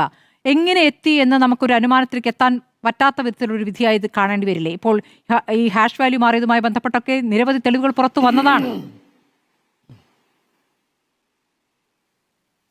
ഈ ഒന്നാമത്തെ റൗണ്ടിൽ ഞാൻ പറഞ്ഞ ചില കാര്യങ്ങളോട് ഈ പാനലിൽ തന്നെ പങ്കെടുക്കുന്ന മറ്റൊരംഗം ഇത് പോലീസുകാർ ചോർത്ത് തന്ന രേഖകളുടെ അടിസ്ഥാനത്തിലല്ലേ പൊതുസമൂഹത്തിന് ഇതിനെപ്പറ്റി ധാരണ ഉണ്ടായതെന്ന് ചോദിക്കുകയുണ്ടായി. അങ്ങനെയല്ല, അത് അദ്ദേഹത്തിൻ്റെ തെറ്റിദ്ധാരണയായിരിക്കും, അല്ലെങ്കിൽ അദ്ദേഹം തെറ്റിദ്ധരിപ്പിക്കാൻ ശ്രമിക്കുന്നതായിരിക്കും.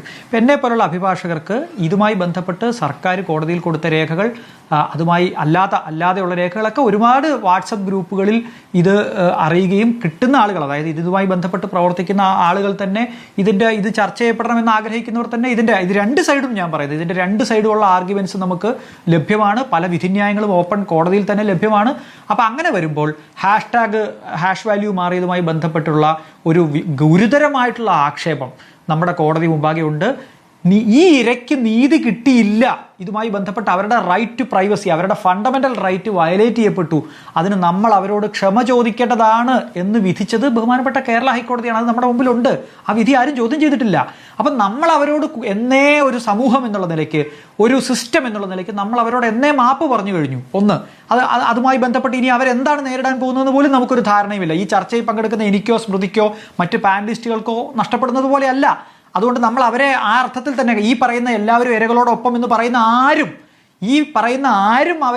അവരുടെ റൈറ്റ് ടു പ്രൈവസി പ്രൊട്ടക്ട് ചെയ്യപ്പെടണമെന്ന് ആവശ്യപ്പെട്ടുകൊണ്ട് ഈ വിഷയം മുമ്പോട്ട് കൊണ്ടുപോയില്ലല്ലോ. ഇത് കോടതി ഒരു വിധിയോടുകൂടി അവസാനിച്ചു.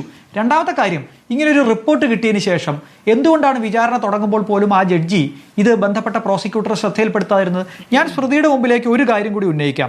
ജസ്റ്റിസ് സോഫി തോമസിന്റെ ഒരു വിധിന്യായമുണ്ട് 2022 ഒരു കേസിൽ. അത് 24 ആ വിധിന്യായം വന്നത്. സ്റ്റേറ്റ് ഫയൽ ചെയ്ത ഒരു കേസിനകത്താണ്.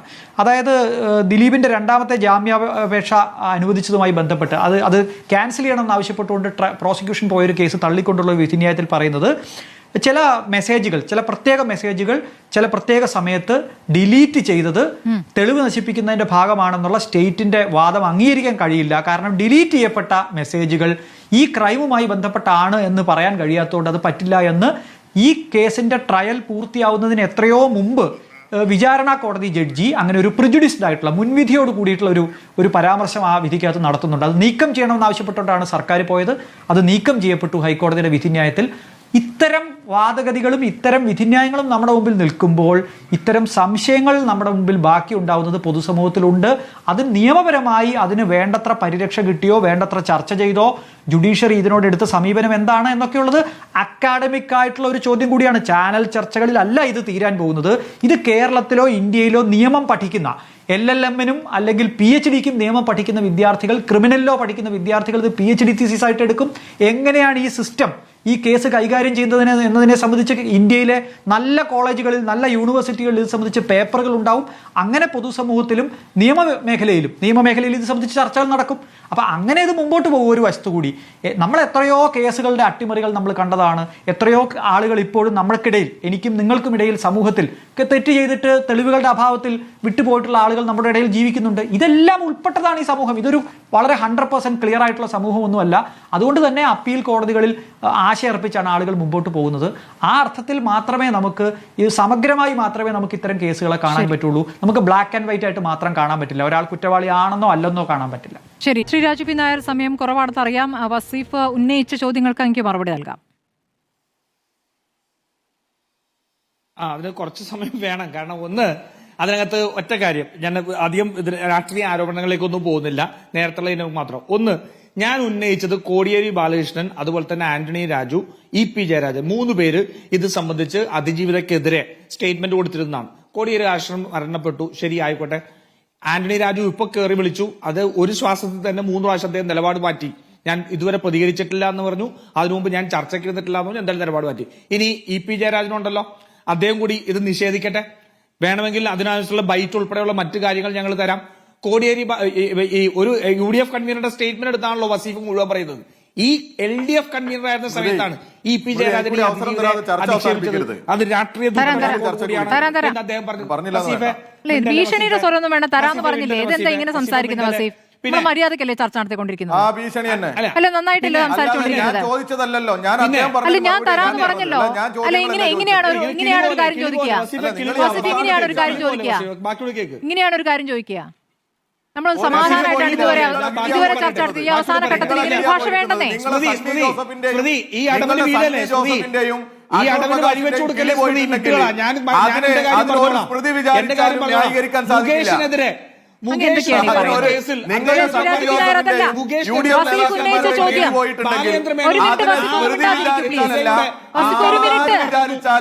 അതിനെ ന്യായീകരിക്കാൻ മറുപടി വേണ്ടേ?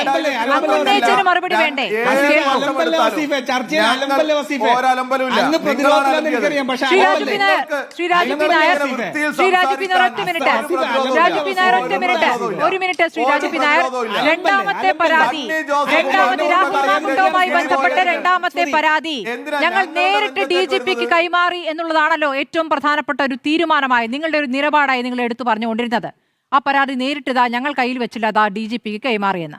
ആ പരാതിയെക്കുറിച്ച് ഇന്ന് KPCC പ്രസിഡന്റ് പറഞ്ഞ വാചകങ്ങൾ എന്താണ്? അല്ല, ഞാൻ അതിലേക്ക് വരാം. അതിനു മുമ്പ് ഇതൊന്നും മറുപടി പറഞ്ഞു കഴിഞ്ഞോട്ടെ, അത് കഴിഞ്ഞിട്ട് ഞാൻ വരാം. പിന്നെ മുകേഷിനെ കുറിച്ചാണ് അദ്ദേഹം പറഞ്ഞത്. എന്താ പറയുന്നത്?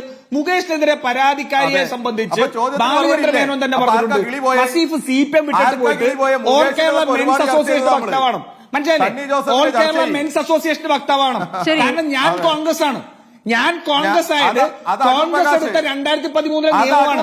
ഒരു സ്ത്രീ ഒരാൾക്കെതിരെ സെക്ഷൽ അസോൾട്ട് ആരോപണം ഉന്നയിച്ചാൽ അയാളുടെ ട്രാക്ക് റെക്കോർഡ് പോലും നോക്കാൻ പാടില്ല എന്നുള്ള കോൺഗ്രസ് നിലപാടിലാണ് വസീഫ് നിൽക്കുന്നത്.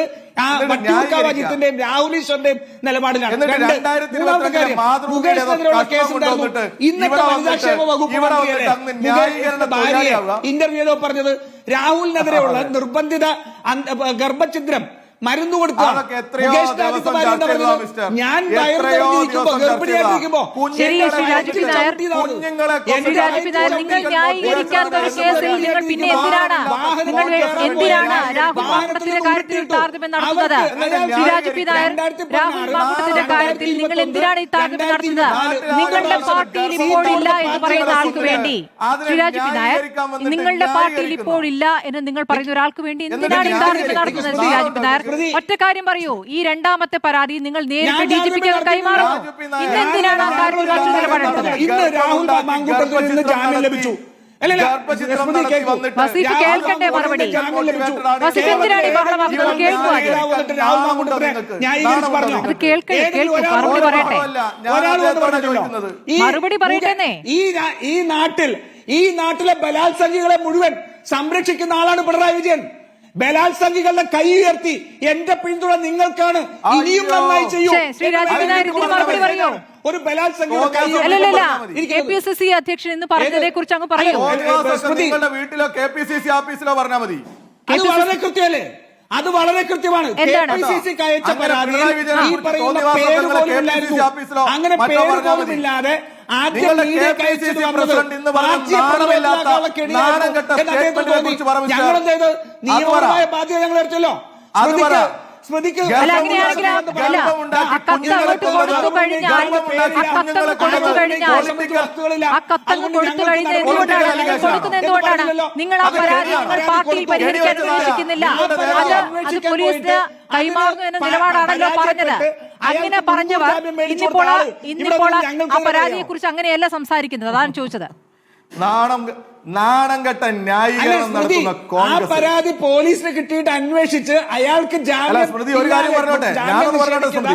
അവസ്ഥയിൽ എത്തിക്കേണ്ട പ്രോസിക്യൂഷൻ പരാജയപ്പെട്ടതല്ലേ ചർച്ച ചെയ്തത്? ഞാനൊന്ന് പറഞ്ഞോട്ടെ. മുൻകൂർ ജാമ്യം പരാജയപ്പെട്ടത് അല്ലല്ല, മുൻകൂർ ജാമ്യം നൽകുന്നത് കേസിന്റെ മെറിറ്റിലേക്ക് കടന്നിട്ടാണോ ശ്രീ രാജീവ് നായർ?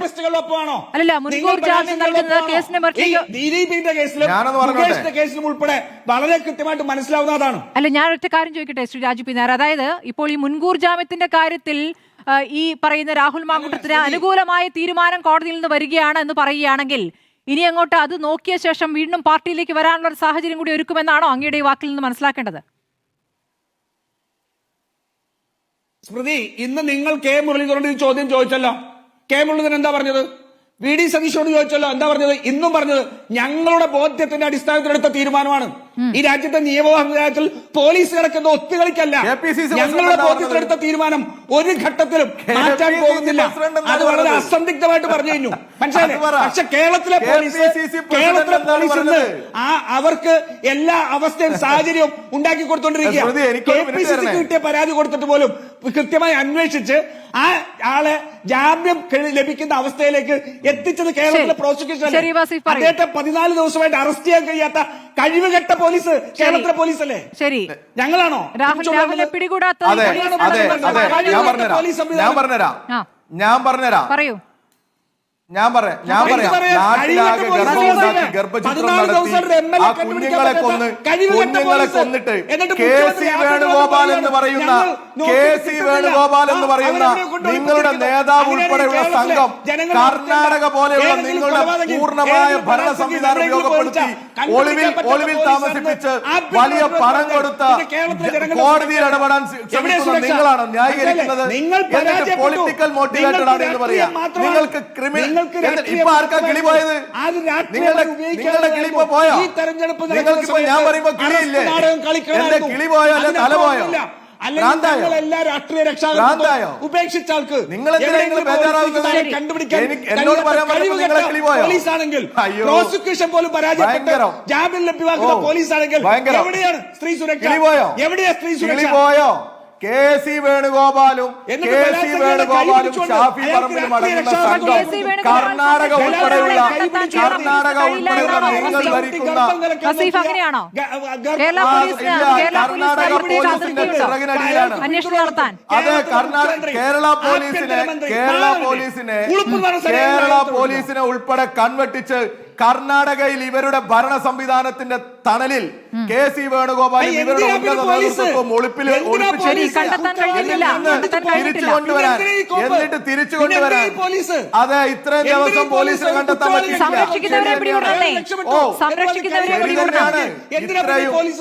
ഞങ്ങൾ കേരളത്തിൽ ആ പിടികൂടുക തന്നെ ചെയ്യും. ഒരു തർക്കം വേണ്ട, പിടികൂടുക തന്നെ ചെയ്യും. നിങ്ങൾ ഇന്ത്യയിലെ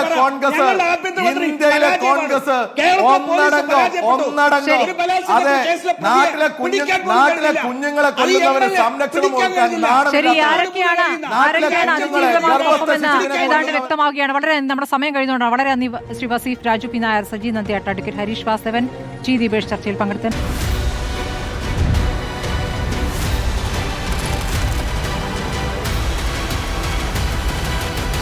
ഡിബേറ്റ് വിത്ത് സ്മൃതി പരുത്തിക്കാട്.